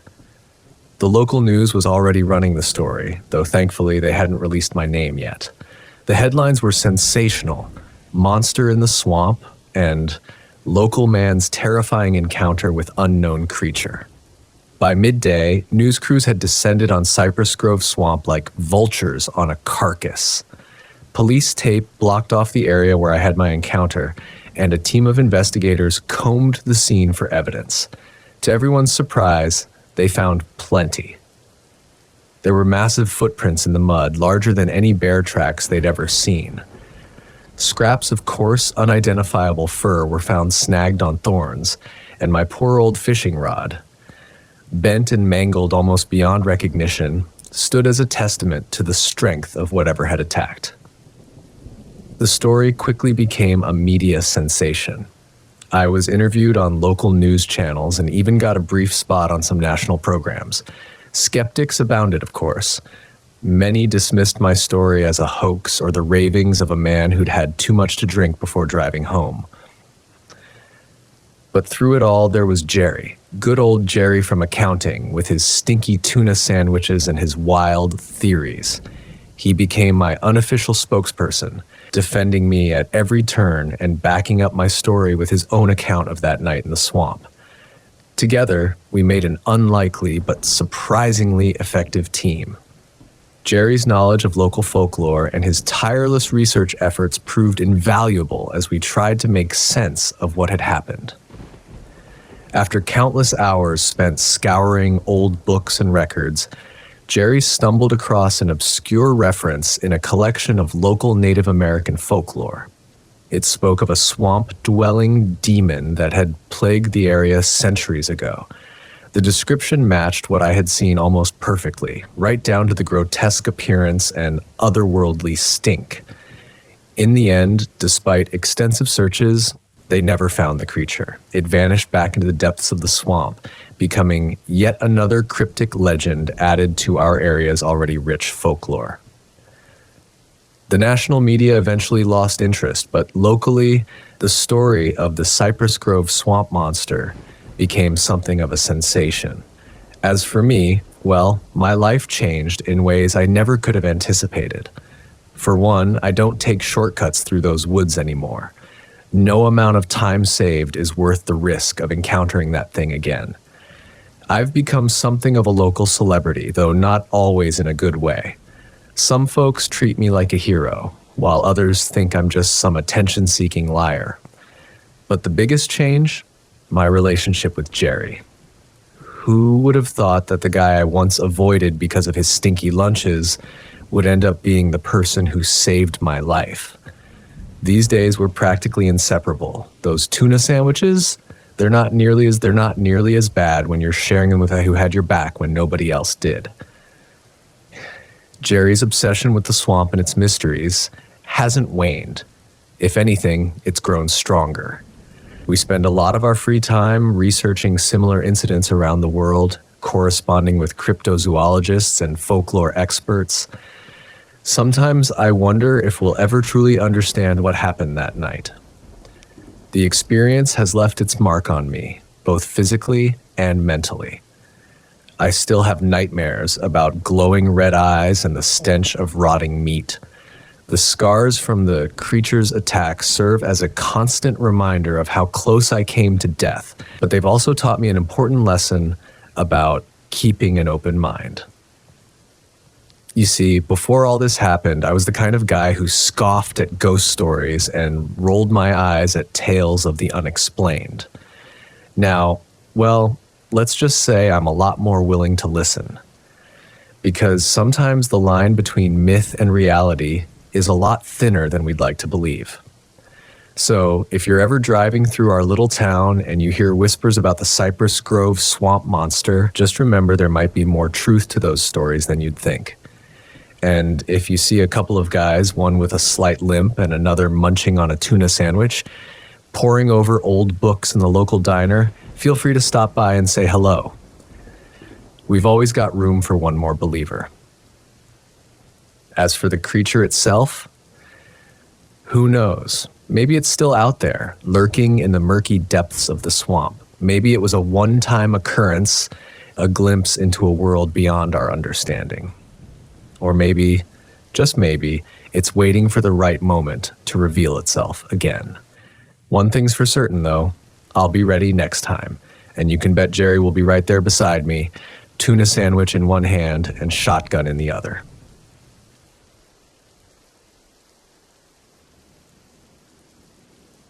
July 15th, 1987. It's been 11 years since I started with the Forest Service. 11 years of search and rescue out in the Stanislaus National Forest. You get used to lost hikers, panicked families, and the occasional animal attack. But nothing could have prepared me for what happened that summer. The day started like any other. I was at the ranger station going through some paperwork when the call came in. A kid had gone missing a few hours back. His name was Tommy W., 9 years old, last seen on a trail near his campsite. The usual setup. My partner, Ray, and I headed out to the campsite. As we drove, I couldn't shake this feeling of unease. Maybe it was the way the trees seemed to loom over the road, their branches reaching out like gnarled fingers.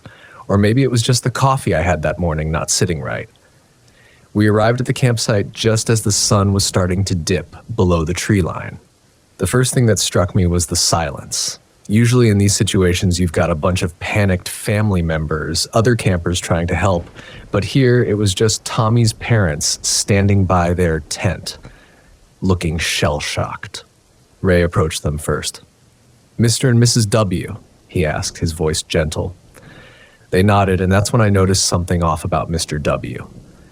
He kept glancing back at the tree line, his eyes darting from shadow to shadow. "Can you tell us what happened?" I asked, trying to keep my voice steady and professional. Mrs. W. spoke first, her voice barely above a whisper. "We were having lunch. Tommy was right there at the table. I turned away for just a moment to grab something from the cooler, and when I looked back, he was gone." Mr. W. cut in, his voice ragged. "It took him. That thing took him." Ray and I exchanged a glance. "What do you mean by thing, sir?" Ray asked. Mr. W's eyes darted back to the trees. Big, hairy, it moved so fast. One second Tommy was there, the next, it just snatched him up like he was nothing. I've heard my fair share of tall tales in the woods, overactive imaginations, too much campfire whiskey, that sort of thing. But this was different. The fear in Mr. W's eyes was real. "Did anyone else see this thing?" I asked, trying to keep my tone neutral. Mrs. W nodded. The family in the next campsite. They're the ones who called you. They left right after. Great. Our only other witnesses had bolted. I couldn't blame them, really. If what they saw was half as terrifying as what Mr. W was describing, I'd want to get the hell out of Dodge, too. Ray pulled me aside. What do you think? He asked in a low voice. I shook my head. I don't know, man. Could be a bear, I guess, but snatching a kid in broad daylight? That's not normal behavior. Ray nodded. Let's get a grid search going. Standard protocol for now. We called in backup and set up a command post. As the sun set, we began our search, combing through the dense forest surrounding the campsite. The darkness seemed to press in on us, our flashlights barely penetrating the thick canopy above. Hours passed with no sign of Tommy. We found a few footprints that might have been his, but they disappeared after a few yards. It was like the kid had vanished into thin air. As we regrouped near midnight, I noticed something odd. The forest had gone completely silent. No crickets, no rustling of small animals in the underbrush, nothing. It was as if the entire forest was holding its breath. That's when we heard it. A scream, high-pitched and terrified, echoing through the trees. It was coming from the northeast, deeper into the forest. Tommy! Mrs. W cried out, trying to run toward the sound. Ray held her back while I radioed our position to the rest of the search team. We're going in, I told Ray. He nodded, his face grim. In the harsh light of our flashlights, we moved quickly but cautiously through the underbrush, our senses on high alert. The scream had stopped, but now there was something else. A low rumbling sound, almost like a growl, deeper, more wrong somehow. We came to a small clearing, and that's when I saw it. At first, I thought it was a bear standing on its hind legs, but as my flashlight beams swept over it, I realized this was something else entirely. It was massive, easily 7 feet tall, covered in thick, dark fur, but it wasn't a bear. Its proportions were all wrong, its limbs too long, too human-like. And its face, God, its face. It wasn't quite human, not quite animal, something just wrong about it, twisted and strange. The thing was hunched over something small and still on the ground. With a sickening lurch in my stomach, I realized it was Tommy. Hey! I shouted, my voice cracking. The creature's head snapped up, its eyes reflecting the light of my flashlight like yellow marbles. It didn't look scared or even startled. It was sizing us up. Ray raised his rifle, but before he could get a shot off, the thing moved impossibly fast, crossing the clearing in what seemed like a single bound. I fired, the sound of the shot deafening in the quiet forest, but I missed. The creature slammed into me, knocking me to the ground. Pain exploded through my chest as its claws raked across me, tearing through my jacket like it was tissue paper. I could feel hot breath on my face, smelled the stench of rotting meat. Another shot rang out, and the creature jerked back. Ray had managed to hit it, but it didn't go down. Instead, it let out a roar that was like nothing I'd ever heard before. Not quite animal, not quite human. A sound of rage and pain that seemed to shake the very trees around us. The creature turned and bolted back into the trees, moving with a speed that shouldn't have been possible for something its size. I struggled to my feet, my hand pressed against my bleeding chest. You okay? Ray asked, his voice tight with concern. I nodded, though I was far from okay. We need to follow it, I said through gritted teeth. It's hurt. We can't let it get away. Ray looked like he wanted to argue, but he knew as well as I did that this might be our only chance. We followed the blood trail deeper into the forest to parts even I had never seen. The trees seemed older, gnarled and twisted. The blood trail ended at the mouth of a cave. Inside, we found bones, old and new, and the creature, wounded, cornered, but still dangerous. Our rifles roared, and after a brutal struggle, it fell. But as it died, those yellow eyes seemed to stare into me, with something like awareness. Tommy's remains were found in the cave. The official report called it an animal attack. But Ray and I knew the truth. I stayed with the Forest Service for another decade. But I never went into the deep woods alone again. And on quiet nights, when the wind whispers through the trees, I sometimes think I can hear that roar again. The sound of fury, pain, and something almost human. And I wonder what else is out there hiding in the shadows of our forests.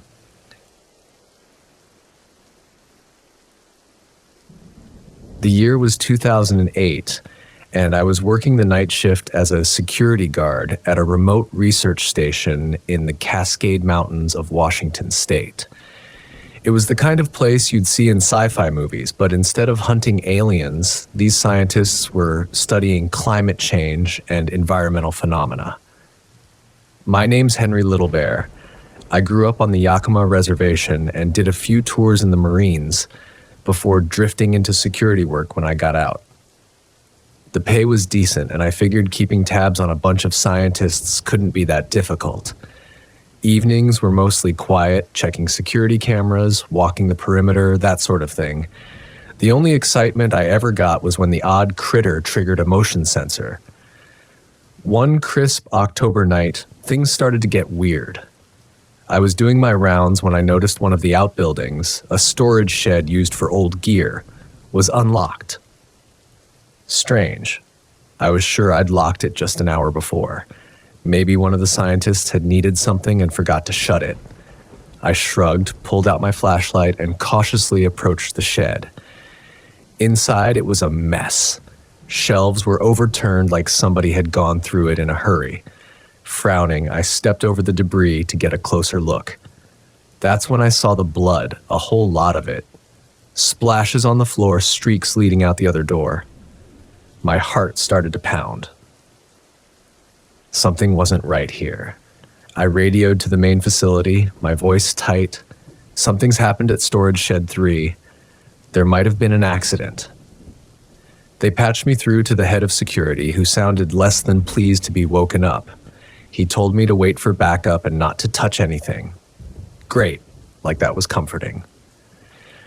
With nothing else to do, I cautiously followed the blood trail.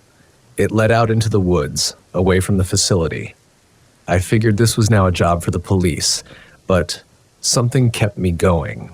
There was a part of me, maybe that old Marine instinct, that knew somebody out there might need help.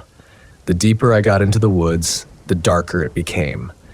The blood trail was getting harder to follow. I reached for my flashlight just as a twig snapped behind me. I whirled around, my heart pounding in my chest. The forest was silent. Probably just a deer, I told myself. Still, the hairs on the back of my neck were standing up. I continued forward, my footsteps muffled by the damp, fallen leaves. The blood trail led me to a small clearing, and that's when I saw it. Crouched in the clearing, partially obscured by the shadows, was a massive creature, bigger than any bear I'd ever encountered. Its fur was ragged and patchy in the moonlight. Its posture was all wrong. Limbs impossibly long. And its muzzle, it was like a wolf, but something wasn't right. Too long, the teeth glistening unnaturally. Beside the creature lay the body of one of the scientists, a young woman I'd seen around the facility. My stomach turned. Rage surged through me. I should have listened to my instincts, called for help when I had the chance. She might still be alive.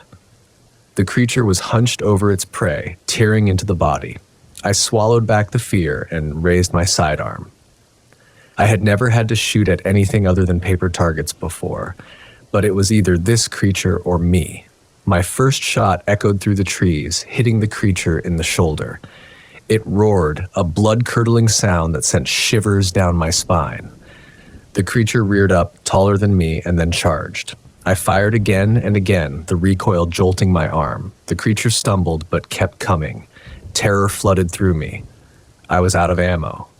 I turned and ran, scrambling through the underbrush. The creature was gaining, its ragged breaths almost in my ears. Behind me, I could hear it crashing through the trees. Up ahead, I saw a drop-off, a ravine leading down to the river. It was my only chance. I took a desperate leap. The ground rushed up to meet me. I hit the slope of the ravine hard and tumbled, my body battered by rocks and branches. I landed with a sickening thud at the bottom, the frigid river just a few feet away. Groaning, I tried to move, but a wave of pain washed over me. I'd broken something, leg or ribs, maybe both. Lying there, helpless, I listened. There was no sign of the creature. Maybe it hadn't followed me, or maybe it was just circling above, waiting for me to die. I forced myself to crawl toward the river. I managed to scoop up handfuls of the icy water and splash it on my face. The shock of it helped me focus. Dying out here wasn't an option. I looked back up the ravine. Climbing it was impossible, not in my condition. The river was my only way out. The water was freezing, but I figured the current would carry me downstream, where hopefully I'd find a road or signs of civilization. Mustering what little strength I had left, I dragged myself into the knee-deep water and let the current take me. The cold was excruciating, but the pain helped keep me conscious. The river twisted and turned, and I lost all sense of time. My vision blurred, but I clung to a desperate hope that help was waiting just around the next bend. Hours later, the sun started to break through the trees. I was beyond shivering, my body going numb. There was a roaring in my ears, and blackness started creeping in at the edges of my vision. And then I saw it. A bridge. With a final burst of adrenaline, I fought against the current, struggling toward the bank. I reached out, my fingers scraping against rough wood. I fumbled for a grip and managed to pull myself to safety, collapsing on the muddy riverbank. A truck rumbled over the bridge just as everything went dark. I woke up in a hospital bed days later. The doctor told me some hikers had found me unconscious under the bridge, suffering from hypothermia and a broken leg in several places. I told him about the creature, about the scientist, but he gave me a sad smile. The same look you reserve for crazy people. The police investigated, of course. Search and rescue scoured the woods, but there was no sign of the scientist's body or any creature matching my description. They wrote it off as a bear attack I somehow miraculously survived, or maybe just a bad case of hallucinations. I was released after weeks of physical therapy. I never went back to that research station, found a different line of work, tried to put it all behind me. But it's been years, and I haven't forgotten. Sometimes late at night, I wake in a cold sweat and think I hear something scratching at my window. After my encounter, I received an email from a man claiming to be a former employee at the research station. He said he had heard rumors about my experience and wanted to meet. Against my better judgment, I agreed. We met at a quiet diner just outside of Seattle. The man, who introduced himself as Dr. Robert Keller, was in his 60s with a neat gray beard and piercing blue eyes. He ordered coffee for both of us and then leaned in close. "Mr. Little Bear," he said, his voice barely above a whisper. "I believe what you saw that night was real, and I think I know why it was there." I felt a chill run down my spine. "What do you mean?" Dr. Keller took a deep breath. "The official story is that the research station was studying climate change. That was true, but it wasn't the whole truth. There was another project, highly classified. We were investigating anomalies." "Anomalies?" I repeated, confused. "Unexplained phenomena, sightings of creatures that shouldn't exist, electromagnetic disturbances, time dilation effects, things that defied conventional scientific explanation." I felt my heart rate increasing. "And you found something?" Dr. Keller nodded slowly. "We discovered, well, we're not sure what to call them. Weak points, maybe. Places where the fabric of reality seems thinner, where things from elsewhere can sometimes slip through." I sat back, my mind reeling. "Are you saying that creature came from another dimension or something?" "Possibly. Or maybe it's always been here, hiding in the spaces between what we perceive as reality. The point is, Mr. Little Bear, you're not crazy. What you saw was real, and it's not the only one out there." We talked for hours. Dr. Keller told me about other incidents, other sightings. He explained how the government had been covering up these occurrences for decades, fearing mass panic if the truth got out. By the time we parted ways, my head was spinning with new information. In the weeks that followed, I found myself unable to let it go. I started taking camping trips into the Cascades, telling myself I was just enjoying nature, but always with an eye out for anything unusual. I upgraded my camera, bought night vision goggles, and even invested in some motion-activated trail cams. For months, nothing happened. I began to wonder if Dr. Keller had been pulling my leg, or if perhaps he was as delusional as the people I dismissed earlier. But then, on a crisp autumn night, much like the one when I'd had my first encounter, everything changed. I was camped near a small lake, miles from the nearest road. Around midnight, I was awoken by a strange humming sound. At first, I thought it might be tinnitus, but as I became more alert, I realized it was coming from outside my tent. Cautiously, I unzipped the tent flap and peered out. What I saw defied explanation. The lake was rippling, not from wind or fish, but as if the very surface was undulating like fabric in a breeze. And hovering above the center of the lake was a swirling mass of light, pulsating with colors I couldn't even name. I fumbled for my camera, my hands shaking so badly I could barely operate it. As I watched through the viewfinder, something began to emerge from the light. It was hard to focus on, like my eyes couldn't quite process what they were seeing. It seemed to shift and change, one moment looking almost human, the next like some kind of insectoid creature. And then, as suddenly as it had appeared, the light winked out. The thing, whatever it was, dropped into the lake with a splash. The water settled and everything was still. I sat there for hours, my camera trained on the lake, waiting for something else to happen. But as the sun began to rise, painting the sky in shades of pink and gold, I realized that the show was over. When I got home, I immediately checked my camera. To my dismay, most of the photos were blurry or completely black, but one, just one, showed a clear image of the light over the lake. It wasn't proof, not really, but it was something. I sent the photo to Dr. Keller along with a detailed account of what I'd seen. His reply was brief but excited. He wanted to meet again, said he had more to tell me. But the day before our scheduled meeting, I received another email, this one from an address I didn't recognize. The message was short.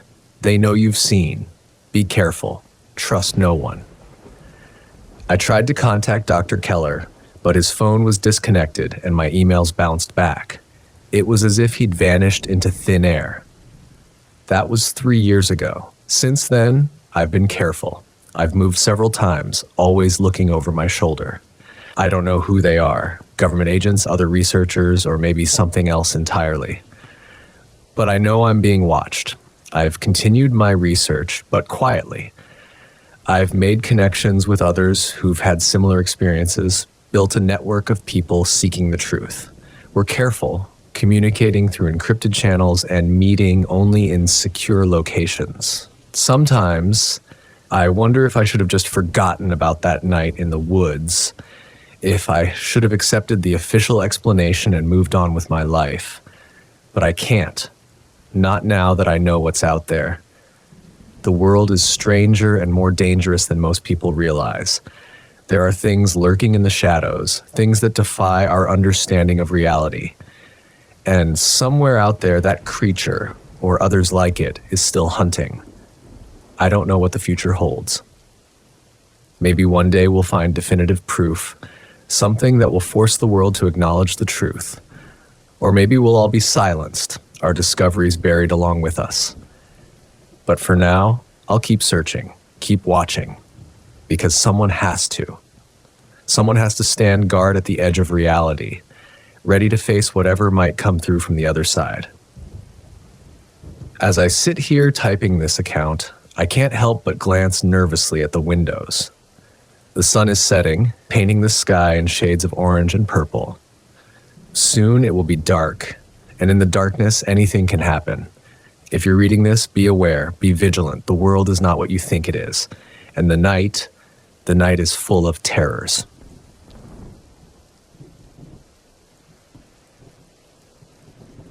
The scorching Texas sun had just dipped below the horizon when I first glimpsed something that would haunt me for years to come. It was the summer of '94, and I was working as a ranch hand at the Lonar Ranch, about 20 miles outside of Marfa. Name's Rusty, by the way, Rusty McCoy. I'd been working ranches since I was old enough to throw a lasso, but there was something different about this place. Maybe it was the vastness of it all. Thousands of acres of sun-baked earth stretching as far as the eye could see. Or maybe it was the stories I'd heard whispered around town about strange lights in the sky and unexplained phenomena. Either way, I never expected to witness anything stranger than a coyote with mange. That particular night, I was out checking fences.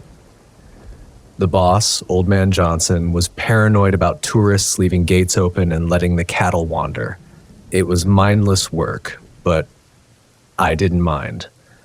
There was something peaceful about being out there under the stars, nothing but the occasional cry of a coyote to break the silence.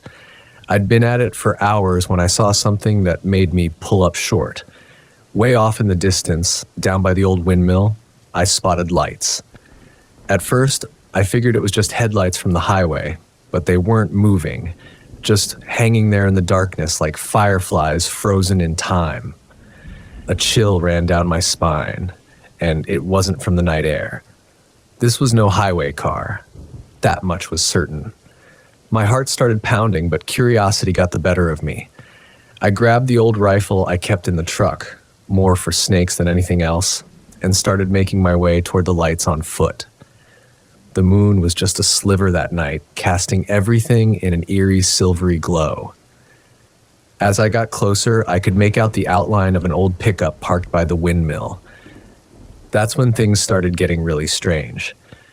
Crouched near the truck's headlights was a figure. A man, I thought at first, but there was something off about the way he moved. It was jerky, frantic, almost inhuman. He was hunched over, clawing at the desert sand like a man possessed. I froze, my breath catching in my throat. Every instinct I had was screaming at me to turn tail and run, but I couldn't move. I was transfixed by the bizarre scene unfolding before me. Finding a scraggly mesquite bush to hide behind, I watched. The whole time he was digging, the fellow was muttering under his breath. At first, it was too soft to make out. But as I strained my ears, I caught snippets, words like hungry and lost, and something that sounded like a name, though I couldn't quite catch it. Just when I was thinking maybe I ought to hightail it out of there, I saw him pull something from the hole. It was long and wrapped in what looked like old blankets or rags. My stomach did a somersault as a horrible thought crossed my mind. Could it be a body? The figure stumbled to his feet, clutching the bundle tight to his chest. That's when I noticed the blood. Even in the dim light, I could see that the front of his shirt was soaked, dark stains gleaming wetly in the moonlight. This wasn't just sweat or dirt, this was something far more sinister. He lurched toward the truck, movements still jerky and unnatural. As he threw open the passenger side door, I got my first clear look at what he was carrying. It wasn't a bundle at all. It was a woman. Her face was deathly pale, eyes wide open and staring at nothing. There was a gash on her throat so deep it looked like she'd been nearly decapitated. I had to clamp a hand over my mouth to keep from retching. My whole body was shaking, but I knew I had to do something. The man was about to get in the truck. Maybe he hadn't noticed me yet. I raised the rifle, trying to steady my trembling hands. That's when he whipped around, head turning in my direction with inhuman speed. His eyes caught the dim light, and what I saw there made my blood run cold. They were wild, filled with a hunger that was pure animal. In that moment, I knew I wasn't dealing with anything human. He let out a sound, not quite a growl, not quite a scream, that made every hair on my body stand on end. Then he lunged toward me with terrifying speed. I panicked and squeezed the trigger. The sound of the shot echoed across the empty desert, shattering the eerie silence. I didn't wait to see if I'd hit him. I was already running, my legs pumping harder than they ever had in my life. I could hear him behind me, that inhuman growling getting closer by the second. My lungs were burning, my legs felt like lead, but terror kept me moving. I reached my truck and fumbled with the keys, my hands shaking so badly I could barely get them in the ignition. The engine roared to life just as I caught a glimpse of him in my rearview mirror. A dark shape hurtling toward me with impossible speed. I slammed on the gas, tires kicking up a cloud of dust as I tore out of there. I didn't stop driving until I hit the nearest town with a gas station. The whole way, I was convinced he was right behind me, hiding in the shadows, watching my every move. When I finally pulled into the brightly lit parking lot, I nearly wept with relief. My hands were still shaking as I dialed the sheriff's office from the payphone. I stammered out my story, knowing how insane it must have sounded. To their credit, they took me seriously enough to send out a couple of deputies to check it out. They searched the area around the windmill but found nothing. No body, no blood, not even the shell casings from my rifle. They gave me that look, the one that said they thought I was just another crazy desert rat, seeing things that weren't there. Part of me wanted to believe that's all it was, a hallucination brought on by too many hours in the sun. Maybe. But I knew what I'd seen. The memory of those inhuman eyes, the grotesque wound on the woman's throat. It was all too vivid, too real to be a figment of my imagination. I quit my job at the ranch the next day, packed up my meager belongings, and headed east, looking for work somewhere far from the vast empty spaces of West Texas. But no matter how far I went, I couldn't shake the memory of what I'd seen that night. It followed me, creeping into my dreams, making me start at every shadow. I found myself unable to trust the darkness, always wondering what might be lurking just beyond the reach of the light. Years passed, and I tried to convince myself it had all been a mistake, a trick of the light and an overactive imagination. But deep down, I knew the truth. There was something out there in that wide, lonely desert. Something that defied explanation. Something that had no place in the rational world I thought I knew. I've never told this story to anyone else. Who would believe me? But I'm getting older now, and I can feel my time growing short. I need someone to know what happened out there, even if they dismiss it as the ramblings of a senile old man. Because sometimes, late at night, when the wind is howling and the shadows seem to move of their own accord, I find myself wondering, is it still out there, that thing I saw? Is it still hunting, still hungry? And how many others have encountered it in the years since, their stories going untold, their fates unknown? I don't have answers to these questions. All I know is what I saw that night in the summer of '94, out in the vast emptiness of the Texas desert. And I know that there are things in this world that defy explanation. Things that lurk in the darkness just beyond the edge of what we understand. So, if you ever find yourself driving through West Texas and you see lights out in the desert where no light should be, don't investigate. Don't let curiosity get the better of you like it did me. Just keep driving and pray that whatever's out there doesn't take notice of you. Because once you've seen what I've seen, there's no going back. The world never looks quite the same again. And the darkness, well, the darkness becomes a whole lot darker. The years rolled by, but the memory of that night never faded. I drifted from job to job, never staying in one place too long. Something in me had changed, like a spring wound too tight. I couldn't shake the feeling of being watched, even in crowded cities far from the desert.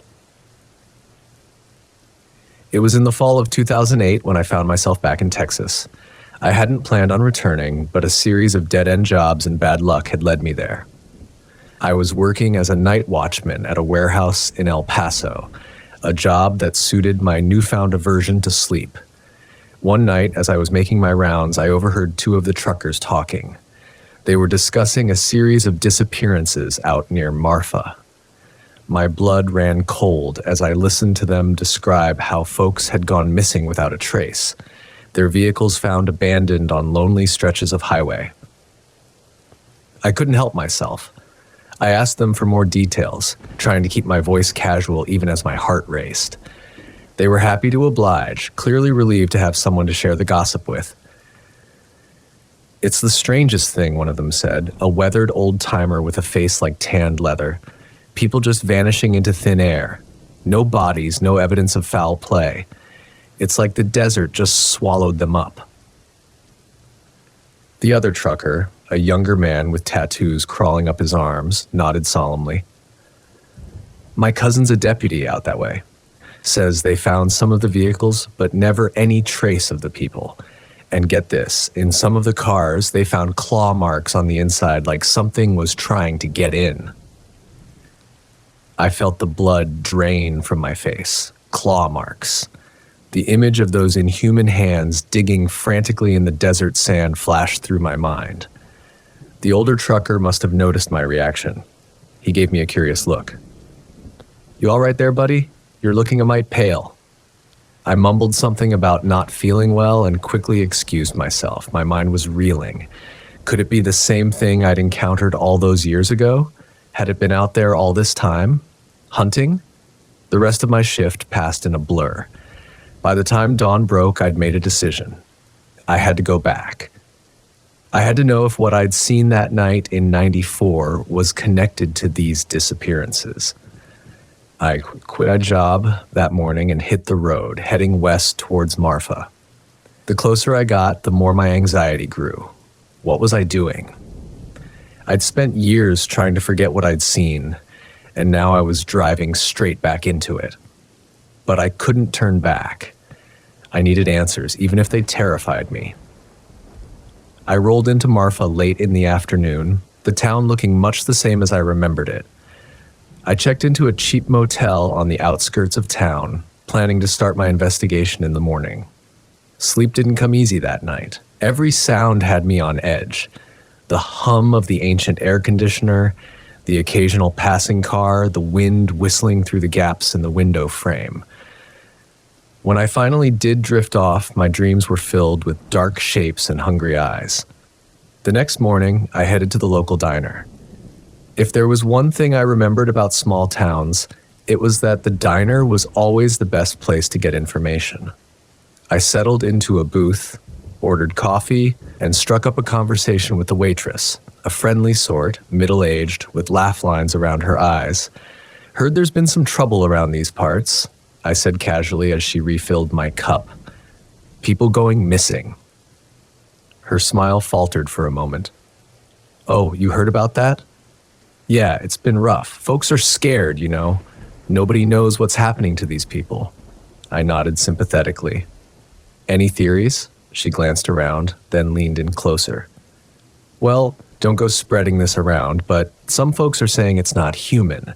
Sheriff thinks it's just some serial killer, but I don't know. The things I've heard, it doesn't sound like any person I've ever known." My throat went dry. "What kind of things?" She lowered her voice even further.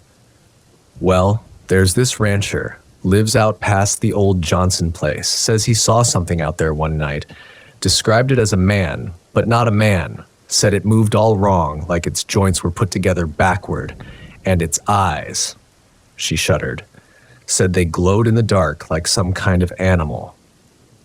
I must have gone pale because she reached out and patted my hand. "Oh, don't you worry, honey. It's probably just stories. You know how folks can exaggerate." I forced a smile and thanked her, but my mind was racing. It sounded too similar to what I'd seen. This wasn't just a coincidence. Over the next few days, I talked to anyone who would listen. Most folks were tight-lipped, clearly spooked by the disappearances. But bit by bit, I started to piece together a pattern. The disappearances always happened at night, usually on the outskirts of town or on lonely stretches of highway. Sometimes there were reports of strange lights, similar to what I'd seen that night by the windmill. And always, there was that sense of otherworldly wrongness that I remembered all too well. It was on my fourth night in Marfa that things took a turn. I was driving back to my motel after spending the evening at the local bar trying to loosen some tongues with a few rounds of drinks. The road was dark, lit only by my headlights and the vast canopy of stars overhead. That's when I saw it. A flicker of light off to the side of the road. Just like that night in '94, my heart started pounding, every instinct screaming at me to keep driving. But I couldn't. I had to know. I pulled over, killed the engine, and sat there for a long moment trying to gather my courage. Then, with shaking hands, I reached for the flashlight I kept in the glove compartment and stepped out of the car. The desert night was cool, a light breeze carrying the scent of sage and dust. I swept my flashlight beam across the landscape, searching for the source of the light I'd seen. At first, I saw nothing, just scrub brush and cacti, their shadows long and distorted in the harsh beam of my flashlight. Then, just as I was about to give up and head back to my car, I caught a glimpse of something that made my blood run cold. There, partially hidden behind a large boulder, was a vehicle. As I drew closer, I realized it was an old pickup truck, not unlike the one I'd seen that night all those years ago. My hands were shaking so badly I could barely keep the flashlight steady. I approached the truck slowly, every step an effort of will. As I rounded the boulder, the beam of my flashlight fell on something that stopped me in my tracks. The driver's side door was open, and there on the seat was a dark stain. Even in the harsh glare of the flashlight, I could tell it was blood. I stumbled backward, my breath coming in short, sharp gasps. This was it. This was real. Whatever I'd seen all those years ago, it was still out here, still hunting. That's when I heard it, a sound that made every hair on my body stand on end. It was a low, guttural growl, but there was something off about it, something that didn't sound quite animal or human. I whirled around, my flashlight beam cutting through the darkness, and there, at the edge of the light, I saw a pair of eyes reflecting back at me. They were unlike any eyes I'd ever seen, too large, too bright, filled with an intelligence that was decidedly not human. For a moment, we stood there frozen, me rooted to the spot with terror, and it watching, waiting. Then it moved. It was so fast I barely saw it. One moment it was at the edge of my flashlight beam, the next it was almost on top of me. I caught a glimpse of a form that was vaguely human-shaped, but wrong in ways I couldn't quite process. Limbs too long, joints bending in impossible ways, skin that seemed to shift and ripple in the moonlight. I didn't think. I ran. Ran faster than I ever had in my life, fueled by a primal terror that overrode every other thought. I could hear it behind me, that inhuman growling growing louder. I reached my car, fumbling with the keys. Just as I wrenched the door open, I felt something grab my ankle. I kicked out blindly, felt my foot connect with something solid. There was a hiss of pain, the most human sound I'd heard from the creature, and the grip on my ankle loosened. I threw myself into the car, slammed the door, and jammed the key into the ignition. As the engine roared to life, I caught a glimpse of it in my rearview mirror. For just a second, in the glow of my taillights, I saw it clearly. It was a nightmare made flesh, a twisted parody of a human form with elongated limbs and a face that was just wrong. But it was the eyes that haunted me. They were filled with a hunger that went beyond anything physical. It was a hunger for something I couldn't comprehend, something that chilled me to my very soul. I floored the gas pedal, tires spinning in the loose desert soil before finding purchase. As I sped away, I saw it in my rearview mirror. It stood there, watching me go, making no attempt to chase. Somehow, that was even more terrifying than if it had pursued me. I drove through the night, not stopping until I was well into New Mexico. Even then, I couldn't shake the feeling of being watched, of being hunted. In the years since, I've tried to make sense of what I saw. But the truth is, I don't think we're meant to understand whatever is out there in the desert. It exists in the spaces between what we know and what we fear. in the darkness that lingers at the edges of our world. I'm an old man now, and I know my time is growing short. That's why I'm telling this story, not because I expect anyone to believe me, but because someone needs to know. If you find yourself driving through West Texas and you see lights where no light should be, don't stop. Don't investigate. Just keep driving and pray that it doesn't take notice of you, because once it does, you'll never truly escape.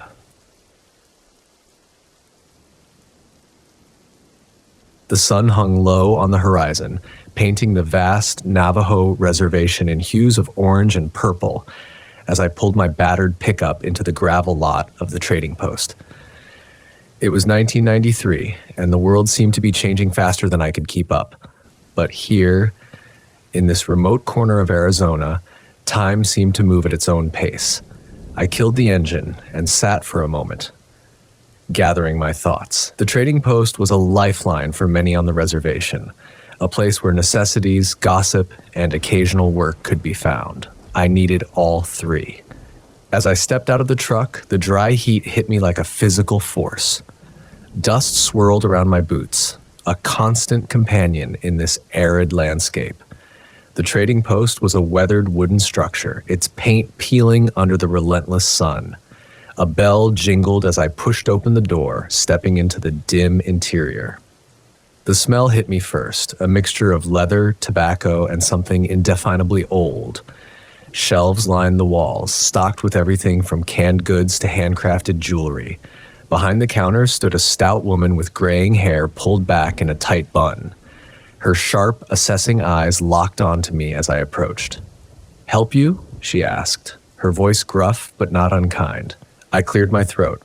"Name's Joshua Treehorn. I'm looking for work. Anything at all." She sized me up, her gaze lingering on my worn boots and faded jeans. I knew what she saw, a man down on his luck, desperate for any opportunity. But I held her gaze, refusing to flinch under her scrutiny.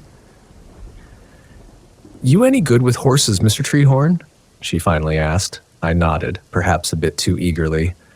"One of the best," I assured her, though it had been years since I'd sat in a saddle. The lie tasted bitter on my tongue, but desperation has a way of loosening one's morals. She pursed her lips, considering.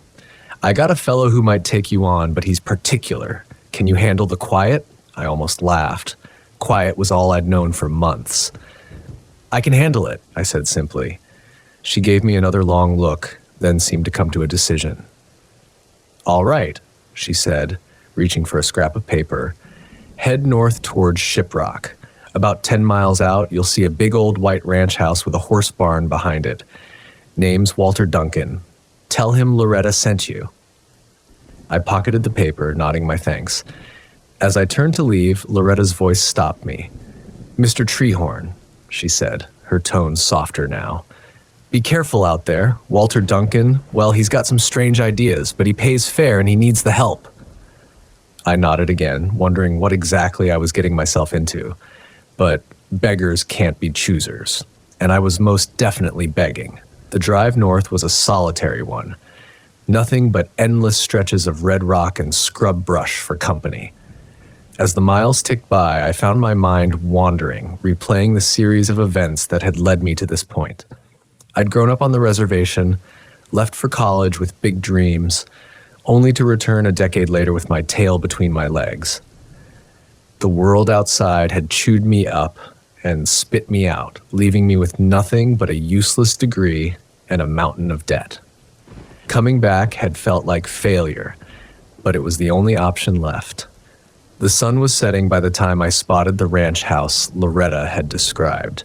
It was an imposing structure, 2 stories of weathered white wood standing stark against the darkening sky. Behind it, I could make out the silhouette of a large barn. As I pulled up the long driveway, I noticed something odd. The pastures on either side were full of horses. More horses than any working ranch would need. They seemed restless, pacing the fence lines and tossing their heads. A shiver ran down my spine, though I couldn't say why. I parked in front of the house and climbed out of the truck, my boots crunching on the gravel. The porch light flickered on, and a tall, lean figure stepped out onto the porch. "Mr. Duncan?" I called out, approaching cautiously. "Loretta at the trading post sent me. I'm here about the work." The man on the porch didn't move, didn't speak. As I got closer, I could make out his features in the dim light. Older than I'd expected, probably in his 60s, with a weathered face and piercing blue eyes. Those eyes fixed on me with an intensity that was almost uncomfortable. "You Navajo?" he asked abruptly. I nodded. "Yes, sir. Joshua Treehorn." He grunted, then turned and walked back into the house without another word. After a moment's hesitation, I followed. The interior of the house was as strange as its owner. Taxidermy lined the walls, not just the usual deer heads and fish, but more exotic specimens. A snarling mountain lion crouched in one corner, while the glassy eyes of various birds of prey seemed to follow my movements. The air was thick with the smell of leather, and something else, something I couldn't quite place. Duncan led me into a cluttered living room and gestured for me to sit in a worn armchair. He remained standing, looming over me like a judge about to pass sentence. "Loretta says you're good with horses," he said without preamble. I nodded, trying to project confidence I didn't feel. "Yes, sir. Been around them all my life." He made a non-committal sound. "And what about the other things? The things that aren't horses?" I blinked, not sure I'd heard him correctly. "I'm sorry?" Duncan's eyes narrowed. "Tell me, Treehorn, do you believe in things you can't see?" A chill ran down my spine. I'd heard stories about Walter Duncan, whispered rumors in the trading post and around campfires. Some said he was touched in the head. Others said he knew things, saw things that normal folks couldn't. I dismissed it all as superstition and gossip. Now, face to face with the man himself, I wasn't so sure. "The old stories," I said carefully. "Some truth in them, I suppose. Spirits, skinwalkers, maybe." Duncan nodded, a fierce light coming into his eyes. "Not stories," he said, his voice low and intense. "Things, out there in the darkness, things that don't follow the rules." He started to pace, his boots thumping against the hardwood floor. "Something's been at my herd," he continued, "killing horses. Not for food, for sport almost, leaves them torn up, insides on the outside." I felt my stomach turn. "Mountain lion, maybe?" I suggested weakly. Duncan shook his head violently. "No cat I've ever seen could do what's been done to my horses. This thing, it ain't natural." He stopped pacing and fixed me with that piercing stare again. "You want work, Treehorn? Here it is. Help me find what's killing my horses. Help me stop it." I hesitated. Every instinct told me to get up, walk out, and never look back. But the thought of returning to the trading post empty-handed, of admitting defeat yet again, was too much to bear. "All right," I heard myself say. "I'll help." We set out at first light, Duncan leading the way through the mist-shrouded pasture. It didn't take long to find the latest victim, a mare, torn open in a way I'd never seen before. I knelt down, examining the tracks around the carcass. They were unlike anything I'd ever encountered. Massive prints, but distorted somehow, as if the creature that made them was constantly shifting its shape. "What do you think it is?" I asked, standing up and wiping my hands on my jeans. Duncan's eyes were fixed on the horizon. "There are old stories," he said slowly. "Things that walk between worlds, shapeshifters, skinwalkers, some call them." I felt a chill that had nothing to do with the morning air, the old stories, the ones my grandmother used to tell. I'd always thought they were just that, stories. But looking at the carnage before me, I wasn't so sure anymore. "So what do we do?" I asked. Duncan turned to me, his eyes hard. "We hunt it," he said simply, "before it kills again." The next few days fell into a grim routine. We'd spend our mornings checking the perimeter of the ranch, looking for signs of the creature's return. Afternoons were devoted to research. Duncan had a surprisingly extensive library on Navajo folklore and cryptozoology. Evenings found us sitting on the porch, rifles across our laps, watching the shadows lengthen across the land. Despite the circumstances, I found myself warming to Duncan. He was gruff and taciturn, but There was a sharp intelligence behind those piercing eyes. As the days wore on, he began to open up, sharing stories of his life on the ranch and the strange occurrences he'd witnessed over the years. "Been here 40 years, he told me one evening as we sat watching the sunset. "Seen things that would turn a man's hair white overnight, but nothing like this. Nothing this malevolent." I nodded, sipping from the mug of coffee in my hands. "You ever think about leaving?" I asked. Duncan snorted. "And go where? This is my home, my responsibility. Can't just run away, 'cause things get tough." His words hit close to home, reminding me of my own flight from the reservation years ago. I'd run when things got tough, and look where it had gotten me. As if reading my thoughts, Duncan spoke again. "What about you, Treehorn? What brought you back to the res?" I sighed, staring out at the darkening landscape. "Thought I could make it in the outside world," I said. "Turns out the outside world didn't much care for me." Duncan grunted. "World out there, it's got its own kind of monsters, different from what we're dealing with here, but just as dangerous in their own way." We lapsed into silence after that, each lost in our own thoughts. As the last light faded from the sky, I couldn't shake the feeling that something was watching us from the darkness beyond the porch light's reach. The interior of the house was as strange as its owner. Taxidermy lined the walls, not just the usual deer heads and fish, but more exotic specimens. A snarling mountain lion crouched in one corner, while the glassy eyes of various birds of prey seemed to follow my movements. The air was thick with the smell of leather and something else, something I couldn't quite place. Duncan led me into a cluttered living room and gestured for me to sit in a worn armchair. He remained standing, looming over me like a judge about to pass sentence. "Loretta says you're good with horses," he said without preamble. I nodded, trying to project confidence I didn't feel. "Yes, sir. Been around them all my life." He made a non-committal sound. "And what about the other things? The things that aren't horses?" I blinked, not sure I'd heard him correctly. "I'm sorry?" Duncan's eyes narrowed. "Tell me, Treehorn, do you believe in things you can't see?" A chill ran down my spine. I'd heard stories about Walter Duncan, whispered rumors in the trading post and around campfires. Some said he was touched in the head. Others that he knew things, saw things that normal folks couldn't. I dismissed it all as superstition and gossip. Now, face to face with the man himself, I wasn't so sure. "The old stories," I said carefully. "Some truth in them, I suppose. Spirits, skinwalkers, maybe." Duncan nodded, a fierce light coming into his eyes. "Not stories," he said, his voice low and intense. "Things, out there in the darkness. Things that don't follow the rules."